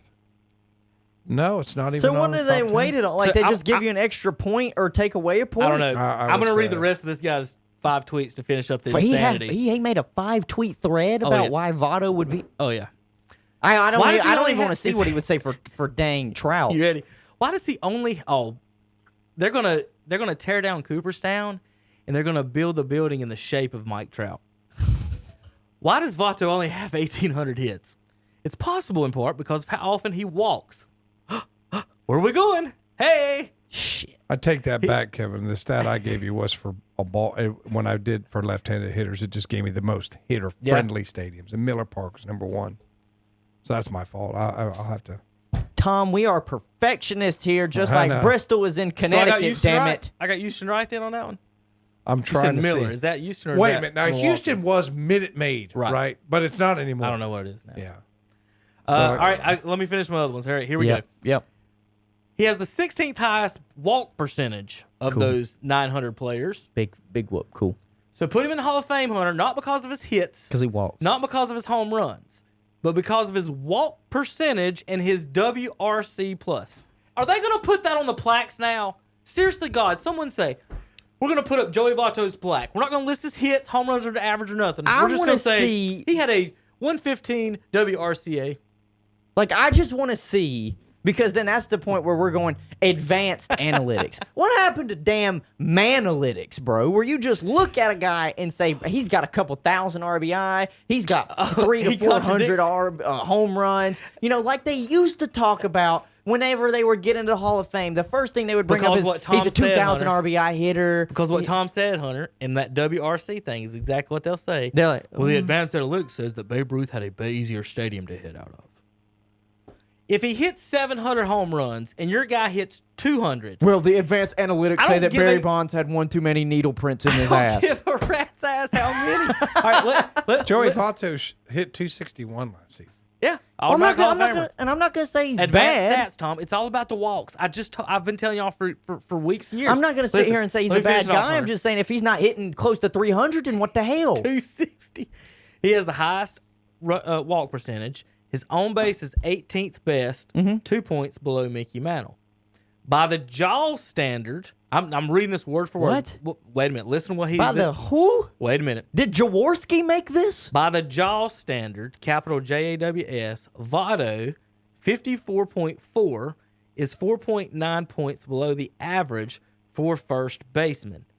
But I'm not a huge fan of using Jaws because of outliers like Lou Gehrig, whose was 91 Jaws, skews to the right.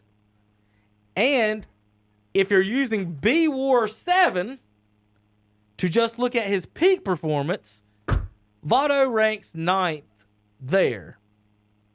The 8th players above him are 7 Hall of Famers and Albert Pujols. Damn, So do you again- know what this guy sounds like? Somebody that's never played a damn day of baseball in Thank his you. life. Hunter just nailed it. Hunter just nailed it. He sounds like a guy that sits there and plays and with statistics all day. Hunter just A nailed it. statistician. Tom, as a coach, as a baseball coach, would you not lose your ever-loving mind today when, think about it. That's what analytic What you'll departments are do bringing you every day. I pick a pitch hitter who, or I'll go with a hitter who hits 250 against this pitcher. The analytics say I should have put the other guy in and hits 270 against this pitcher.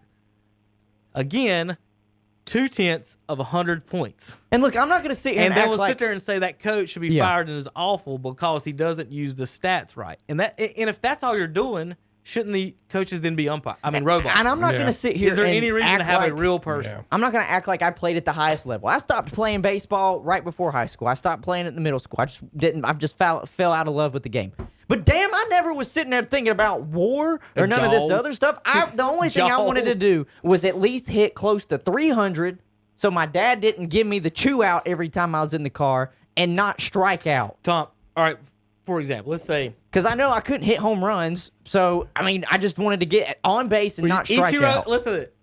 2 outs. And don't make errors. 2 outs, down by 2, bases loaded.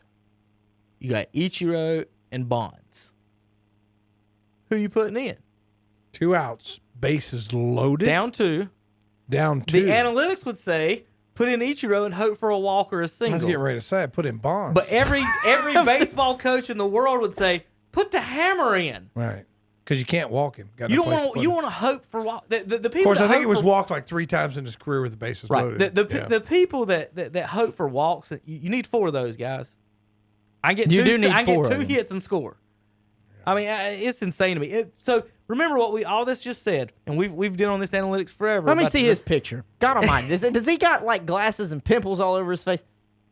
I don't even know what he is. I don't even know who That's that guy not is. very nice, Hunter. I know, look, I'm just saying, look, when you start using all of these, like they're almost made up numbers, like you had to search really hard and put together these minute Right. details to come up with this, I'm starting to think that you're almost trying to sway the argument in your favor. It's the same thing that you like to say every now and then when we bring up, just special stats or what. We only bring up certain things, but we leave off other things. That's like in this. It's like, well, you are manipulating the numbers to show what you want to show and make your argument, other than the same numbers that all of us would much rather use. Joey Votto currently ranks 173rd in home runs All time or just in the league? all time. Oh, okay. 173rd. You know who's 172? Mike Trout. You can't make How this long? How stuff. many years has Votto played? 13. Trout's played 9. Oh, Yeah, he's been in the league a while. he played 13 years. Drafted right out of high school. He's Canadian. Let me tell you. Here, Votto played. He played for the Cincinnati Reds. I'm gonna name Or does some he pe- still? I'm He's gonna name some always played people. for the. He's played for the Reds. He was drafted by the Reds. Here's some people ahead of him in home runs. Now remember, he's first ballot because of Jaws and WRC. Not Whatever home runs. Jaws is. I'm telling you, I thought Ron Jaworski made that stat. Carlos Pena, Bernie Williams has more home runs than those two. Brian Giles has 287 home runs. Brian Giles has more home runs than Votto and Trout, but Votto's automatic today with less than 2,000 hits. I liked Brian Giles. Garrett Anderson, Bobby Abreu, Ooh. Pat Burrell, the great Rusty Stabb. It's my favorite baseball player ever, I think. Maglio Ordonez, Robin Ventura got his face beaten in by Nolan Ryan after he hit more home runs than Joey Votto. Shit. I'm just reading this stuff. David Justice, put him in the hall. Reggie Sanders, Raul Bañez, Ruben Sierra, Richie Sexton, Jay Buhner. I think the point has been made that many other people have hit more home runs than Joey Votto. That aren't in the Hall of Fame. That are in the Hall of But Fame. he is because he gets walked a lot. That's the argument, Hunter. I just want to know that's where we're at. And we asked the This is why I don't follow baseball Cleveland guys commu- on Twitter. all right, the Cleveland Community College coach, Phillips said, asking about war. I said, Coach, when I come to practice next week, Gene, Coach Gene. Can you help me get some war? I don't want to hit any home runs. I want war. He just laughed. He said it's all so silly. It is. It's way too much. We got to get him back on the show. I mean, I enjoyed having Gene here. just the fact of Which day was that? Wednesday? Yeah, one day I missed it. I mean, that's just so fun. He might not have 2,000 home hits or even 300 home runs, but he's automatic because of his WRC plus, and because he walks a lot. When No, you he's said not. WRC plus, I literally thought World Rally Cross or something like that. I don't know. Didn't have a clue what it'd be, did you? Yeah. All right, let's talk The Last Dance here a little bit before we get out of here. And I just wanted to talk my favorite part. The part I've been making for years, basically. I don't know if Hunter called it or not, but I did. I laughed. If you say it, I LOL'd. if you say it, I might recollect. I'm gonna say it. Go ahead. There's cussing involved, Tom. So All right. be ready. Hold on. I think that might be my favorite part about watching this whole thing. And it's not like I just love saying cuss words. It's just I love watching prime television People get and to just see saying the- whatever they want on What ESPN. I you're- love it. What you're seeing is how Jordan thinks and what people are Oh, yeah. realizing. Yeah. Like, so they make the argument. Shannon was making the argument this morning about last night. He says last night proved that LeBron is better than Michael because Michael didn't know or wouldn't pass it to his teammates. And last night they featured the John Paxton play or game. That game, I'll remind everyone how on the line this game was for the series and how important it was. Bulls were up 3-0. The game was tied when Horace Grant threw it to Paxton. What did I just say? Horace Grant threw it to Paxton. Michael Jordan didn't throw it to Paxton for the game-leading shot. Horace Grant threw it. So it wasn't Michael. Michael threw it to Horace wanting to get it back. Horace swung it in the triangle. Paxton in that game scored 18 points. They won by like 7 or 8. Well, during the game, it is the first quarter, Jackson looked over at Michael and said, "Who's open?" He said, "Paxton's open." He said, "Give him the ball." He got 18 points that game. So Shannon went on TV this morning and say, "See, that's why LeBron throws it and passes to his teammates because you make the right play and then deal with the consequences afterward." And, What? hold on. Deal with the consequences. Wait a minute. Jordan pretty much addressed that specifically, kind of, because what he was talking about is that doing the triangle, it was when they had Cartwright was there, was when they started the triangle. Michael said, Phil told us that that Bill Cartwright could be shooting shots under 5 seconds on the shot clock, and I said that's fucking bullshit. That was his response. That right there, everybody needs to know. Michael Jordan. That's the only thing anybody needs to know. Michael essentially when said someone he was like, he said someone I don't else, want Bill taking that shot. right. Yeah. And to me, and anyone who's ever been on a basketball court, you want Michael taking the shot. Why am I paying him $30 million? And why am I paying Bill Cartwright $1 million to take the final seconds? And that's what Jordan said. I just told him that's fucking bullshit. Jordan's like, I ain't dealing with that. No, Bill Cartwright ain't taking the last. You can pass it around to 20 seconds and give it back to me. I think. Well, I mean, I think the line. I think the that's line the of the mentality night. that people don't. That was my favorite line. Was when he said, "Fuck that bullshit." I think the line of the night was when Horace Grant basically called Isaiah Thomas and the Bad Boy Pistons. He says they were bitches. He did. That's what he said. That's just what he Tom, I said. don't know. Do you remember them not shaking hands? The Pistons. Vaguely, I do. Yeah. So last night, I don't know if you got my text. The first part of that I didn't understand because I wasn't watching. They were featuring Yeah. the Cavs. Yeah. The very first part, they said, "Who's going to challenge the Pistons? It's only one of two teams: the Bulls or the Cavs, who are really good." So And they showed that yeah. Cavs lineup, Hunter. They had Price, they had Doherty, they had Larry Nance. Price, Elo, Doherty, Elo, Nance. How about John Hot Rod Williams? Well, yeah. Who's the Ron- sixth man? Ron Harper. Yeah. Harper, yeah. That was the man. So Jordan was talking about, so they got into the series where Jordan hit the jumper at the end. That's funny what Ron Harper said. Yeah, Ron Harper was pissed because he wanted to guard Jordan, and they let Lenny Wilkins put Elo on him. And Jordan said, "Well, that was a mistake." He said Harper had guarded me good the whole That's exactly. time. Jordan legitimately said on there. He said that was dumb. He said that was a And mistake. for them to Harper put said that was bullshit, man. So Harper wanted to be on him. Whether he would guard him or not, I think that's one of the things that if anybody can take away from watching this, docuseries, it's just how raw and how realistic they're just letting these guys be. Like they're just holding nothing back. Especially like when they ask Scotty about anything and Scotty just gives this really low voiced bellow answer back. It seems like he just is like no bullshit about anything. He just I'm just gonna tell you straight up. Like when like in episode what was it 2 when it was the really about Scottie Pippen, that was the focal point, and they got to talking about Jerry Krause, and he was just like I despised him, I hated him. Yeah. I was like, well, all right, Scotty, tell me how you really feel. Don't hold back now. Just last tell night's me how you shows, really the feel. First one was about the Pistons and the Bad Boys, and and featured kind of the Rodman. Cavs a little bit. And there for a it was minute. kind of about Rodman too. The second one was about that's yeah. what it was Rodman, because they're separating them into each player's got his own kind of story. So Yeah. Pippen was episode 2, Rodman 3, Phil Jackson 4. I don't know what the plan is moving. I think 5 is the Olympic team next. Yeah. And then 6. I don't know. yeah. But I want people to realize that too. I think I took that away heavily too, because I didn't get to see any of these championships. I just get to read about them and just go through statistics. Michael Jordan and the Chicago Bulls, they might have been towards the end of their I'm talking about the other team, but they beat the damn Showtime Lakers for their first championship. Now, it wasn't prime Showtime Lakers, but they still went out there and beat Magic and Worthy and the Lakers, and they won it. Like they won it in LA too. It didn't even make it back to Chicago. Like the finals ended in LA, so they won it on the road. I was like, man, people want to argue all the time. Who did he play?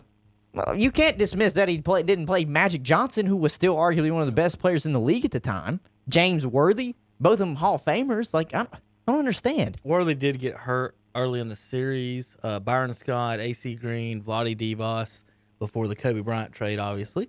The thing about who knocked Jordan out in the early years? Celtics, Well, the first Boston, Birds, yeah, Celtics, yeah. and the Pistons. It was They went on to win championships. All the teams that knocked them out were champions. They weren't getting beat by the Cavs. Yeah.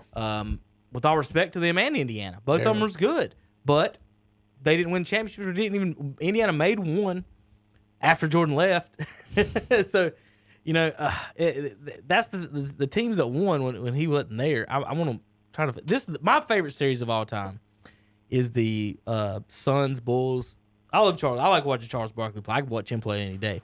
Here's Jordan's points in that series: 31, 42, 44, 55, 41, and 33. It's pretty good. I would say. It's pretty good. Above average. Barkley was held in check a lot I love how sometimes they in a would couple do of the that. games, but some of the other games, Barkley balled as well. I love how they would do that sometimes during the documentary. Like, they would talk about how great the game was, and then subtly at the end, they're like, yeah, Michael had like 43. Yeah, I was like, yeah. Michael dropped 50 on Yeah, him. just a little bit. He had a little bit of points. He had some points. He averaged in that series 41, 8, and 6 against Barkley. Averaged. What, in this finals? Yeah, averaged 41 in the finals. That's insane. I'm just ready for the dream team. That's what That's gonna be a good one. I think that's gonna be great, because then Barkley- you're gonna get more of the big voices, the recognizable names on there talking about Barkley averaged Scotty and Michael. Barkley averaged 27, 13, and 6 in that series. Still pretty good. 27, 13, and those are Giannis numbers. But we've compared them. Him and Giannis are pretty much statistically the same player. Barkley's 6'4". This is something that we have. 6'5". I think this is something too that probably not a lot. Well, a lot of people might be hearing it today too. But after watching it Statistically, last not night, I gameplay. grew a Tomato. kind of a respect for Dennis Rodman. Yeah, he's got his own 30 for 30, I do. Yeah, I know that he has his own 30 for 30. But, But, you I know- feel you know- like he said it last night. He said when Pippen came back, or when Pippen was out, he said it was me and Michael. He said, but when Pippen came back, the three amigos were back, but I was still the third wheel. And I think that last night really shined light to not only just Scotty the player, but Scotty kind of mentally had to check out every now and then. and it kind of showed you as well the bond that him and Phil Jackson had. Like it kind of it. You mean Dennis? Dennis Rodman. Yeah, Dennis Rodman and Phil Jackson. Yeah. So I gained a newfound respect for Dennis Rodman, mostly because line when he said, I would get my boys go into the gym and say, y'all shoot, I'm going to rebound. So I saw somebody in mine tweeted it. He was like, wow, think about how much of a dog that is, because nowadays we tell people come in, rebound for us. Like he would say, come in here, I'm going to rebound. I'm just going to practice rebounding. And, he's just practicing his defense. And then it also shows how much tape studying he did as well. They kind of showed that, like, he would just study players. And when he was sitting there, and people were probably like, what the hell is he talking about? He was like, when it hits here off the rim, it kind of does this, and it goes like that. And when Magic shoots, it's going to have a little bit of spin to it. And I was like, so what he's talking about with Magic shot a knuckleball. Birds rotated. So when it hits the rim, it's going to bounce different. So part of his film study was he wasn't watching the shots you made. He would watch the shots you missed. So I think Magic would miss long. Yeah. So when Magic shot, he was talking about his position. I remember them talking about that when he was playing Hunter. About I remember seeing an interview at some point him talking about the film study with. He knows that Michael misses up 55% on this side of the rim and stuff like that. Like he's really smart, really into it. And I think that really helped his brand. I think people's perception of Rodman after that. If you haven't seen the 30 for 30 on Rodman, I think that helped. You'd like seeing him. What would you think, Hunter, about the physicality of the Detroit Pistons? And if say today's Detroit Pistons did that to LeBron, how quickly would the internet explode? I've heard that's been the conversation since it aired last night. They're like, could you imagine if teams did that to how LeBron would respond today? And I'm gonna just say it like this. I think LeBron, if push came to shove and that's all he had known, I think he would be fine. No, but if it was not him, the fans. Oh no, the fans would lose their mind. But I'm talking about what would the fans be doing now? The fans today would be fighting in the stands. If someone from the other team hit LeBron just once, like Jordan got hit every time he went to lane, and what they taught the Jordan rules. So for you folks that don't know, what that means is before he leaves his feet, you wrap him up.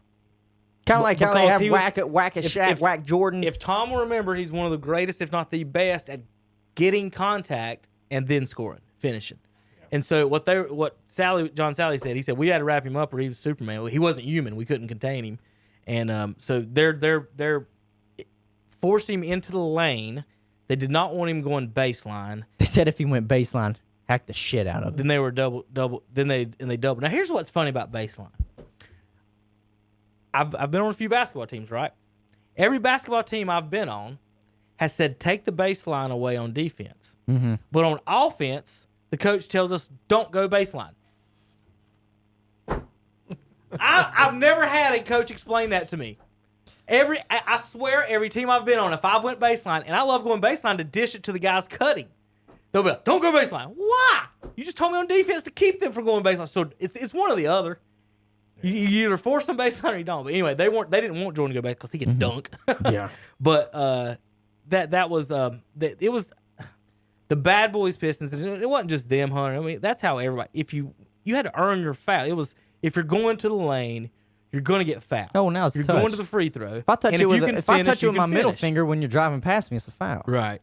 And it was entertaining. I want you to think about that. It's.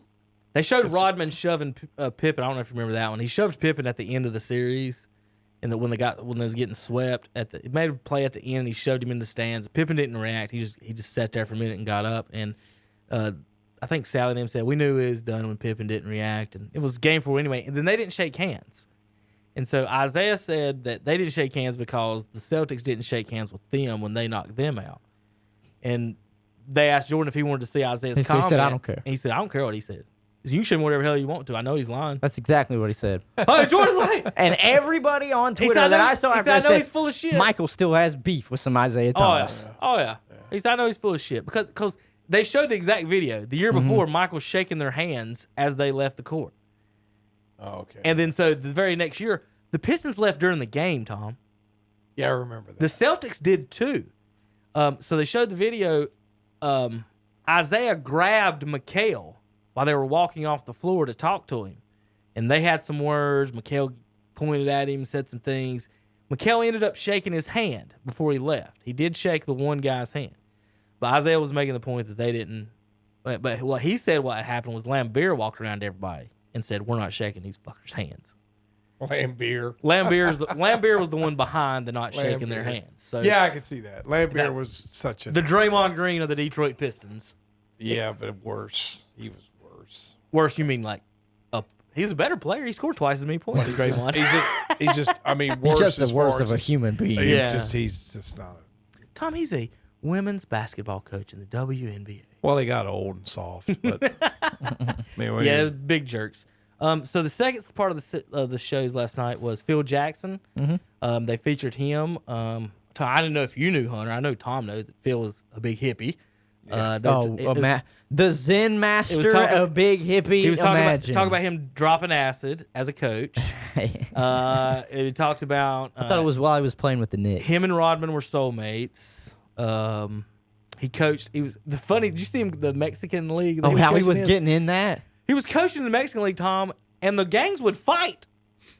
Like then he was on. He's the said- tallest person on the floor. He said that At it was like 6'8". it said Yeah, like that's it was the mayor or of one of the towns. Shot a And he ref! shot a ref in the leg, and the only punishment came that he couldn't come to home games. yeah. Man, That's who he got hired from to coach in New York in the CBA, ABA. CBA.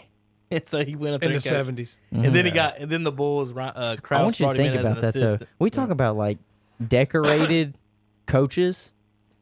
Phil Jackson's got player championships.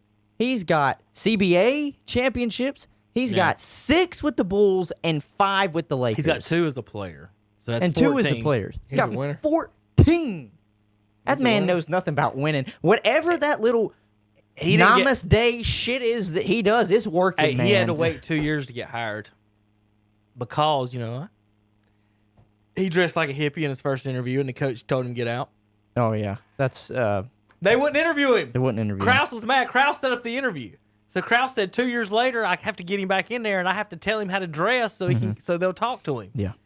So Krause had to put him in a suit to talk to the head coach. And what? I think they said he was only there as an assistant for maybe a year or 2, and they were already like, yeah. He's gonna be the head Well, coach. what happened was there was some backstabbing, Tom. Hard to believe. Krause loved Tex Winter, who is the orchestrator of the triangle offense. So Krause hired Tex trying to get Doug Collins to run the triangle. Doug refused. He even refused up to the point where Krause insisted that he would do it. Doug banned him from the bench. So they showed videos of Tex Winter sitting at the scores table with a yellow legal pad. And then they showed video of him in practice. He wasn't allowed to coach in practice from Doug Collins. So he stood in the corner, Tom, from Krause's orders, taking notes. This is how nuts Jerry Krause is, by the way. He is pretty nuts. So man. he's got the...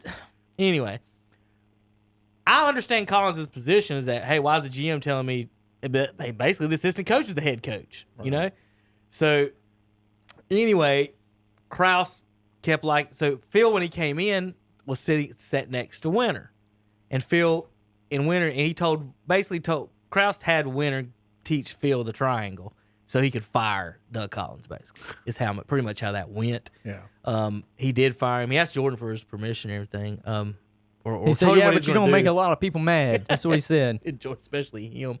And that led to the Jordan talking about the triangle. The fuck no, Bill Cartwright's not shooting the ball under 5 seconds in the shot clock. I think so far, through the first 4 episodes, just off the top of my head, I think it's wonderful. I think it's something that we needed regardless if sports were I hope around they or do a not. whole episode on the Sun series of Barkley.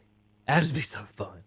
It's just it was Well, such a good series. the way that they're doing it, it's like they're going back and forth Right. between what's led up to it, and then they go back to the '97 right. season. So they haven't talked at all about the Portland, Phoenix, or Seattle, or his first retirement. So right now we're pretty much, Tom, after the Lakers championship.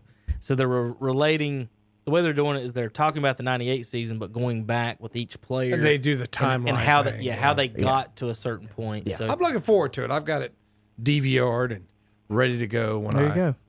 when I get some time tonight. I'm gonna see if they got worth the watch. the episodes. Oh, I know. The first It's worth the one was awesome. watch. Worth the watch. And what I liked as well too is like, I think they're doing refreshers before the new episodes come out. Yeah, 'cause they did last night yesterday. they did. Well, I think they did. Did they do both of Yeah, them? they did both. Okay, They because started at I only 7 caught o'clock. the, I and only showed caught the all tail end four. of 2 because I'd already seen them anyways. But I saw they're like, if you missed it, it's re-airing right now. I was like, oh well, let me go back Yeah. and just rewatch it. So they'll probably do it next week too. They'll re-air 3 and 4 before 5 Yeah. and 6.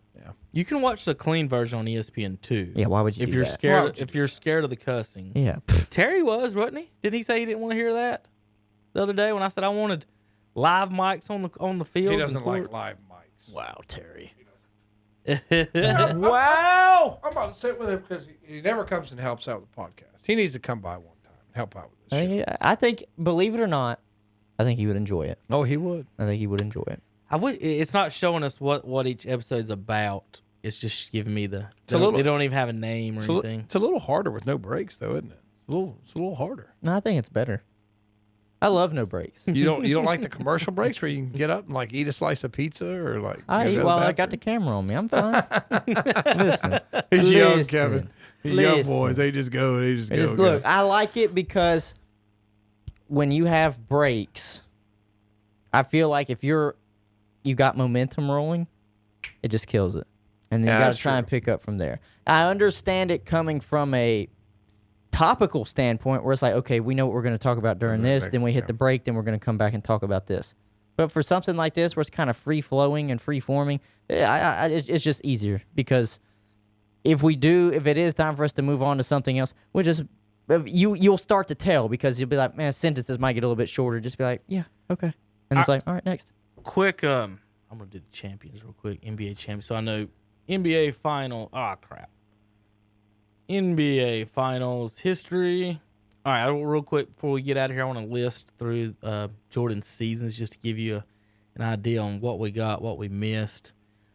First year, let's see, 85 Celtics in the championship, 86 Celtics, 87 Celtics, 88, 89 Pistons, and 90 Pistons. So those are the teams knocking Jordan out. First 6 years, starting in 1991, Pippen made an All-Star team that 1990 season. They talked about his migraine during Game 7. Pippen said he couldn't see. They still put him out there on the court for a little while, but Jordan and them couldn't do anything with that. All right, so starting in 1991, Bulls. Jordan retires, Rockets. Bulls. Jordan retires, Spurs in a strike-shortened season. Lakers after that. Then Jordan comes back, of course, for a couple years during those 2 of those Lakers. He actually set out 3 years. 1, 2 he came back for the Lakers' 3rd championship season in Washington, and then the Spurs' 2nd championship with Popovich and Duncan there. So just 6 wins there in the 90s. 99 was a strike year. He was retired. 94, 95, he was retired. He came back late 95. And then 90, they made it to Game 7, but Pippen had a migraine. So that was the 90s. And just think, Tom, we were robbed of 2 years basically of him in the 6-peat. Then Krause and them forced him out. He played up until 2003. So if Krause don't force him out and he stays in Chicago, we lost 7 years of Michael Jordan. Oh yeah. 7 years of his career he didn't even play and still has twice as many championships as LeBron. But LeBron's still better. Right. Because of WRIC plus. Is that what we're looking at now? Because he can pass the ball better. Because he throws it to Porky Pig in the corner to save the human race. I can't wait for that. I want to see the play. All right. Anything else, Hunter, that we're looking at today? I think that we did a pretty good job today. All right. We hit on a lot of did. things, and some things I didn't think we'd ever hit on. That's so. right. Hey. He engaged in a political discussion with a civics teacher. It's never a good idea. I did have one question after the show. All right, we'll be back Wednesday, 2 o'clock. Cousin Zach will be here. I don't know if Tom will be here or not. That's about all I know for that. Then Saturday, of course, Saturday Sports Talk, KTC Broadcasting, high school sports has been canceled. Legion has been pretty much canceled. And we may have some games. So, Tom, we don't know what we're going to do all summer other than hope to get ready for football this fall. All right, everybody, thanks for tuning in today. Shock Joxx live. Kevin Hastings, Tom Centofanti. Hunter Yancey, KDCBroadcasting.com, wherever podcasts are available.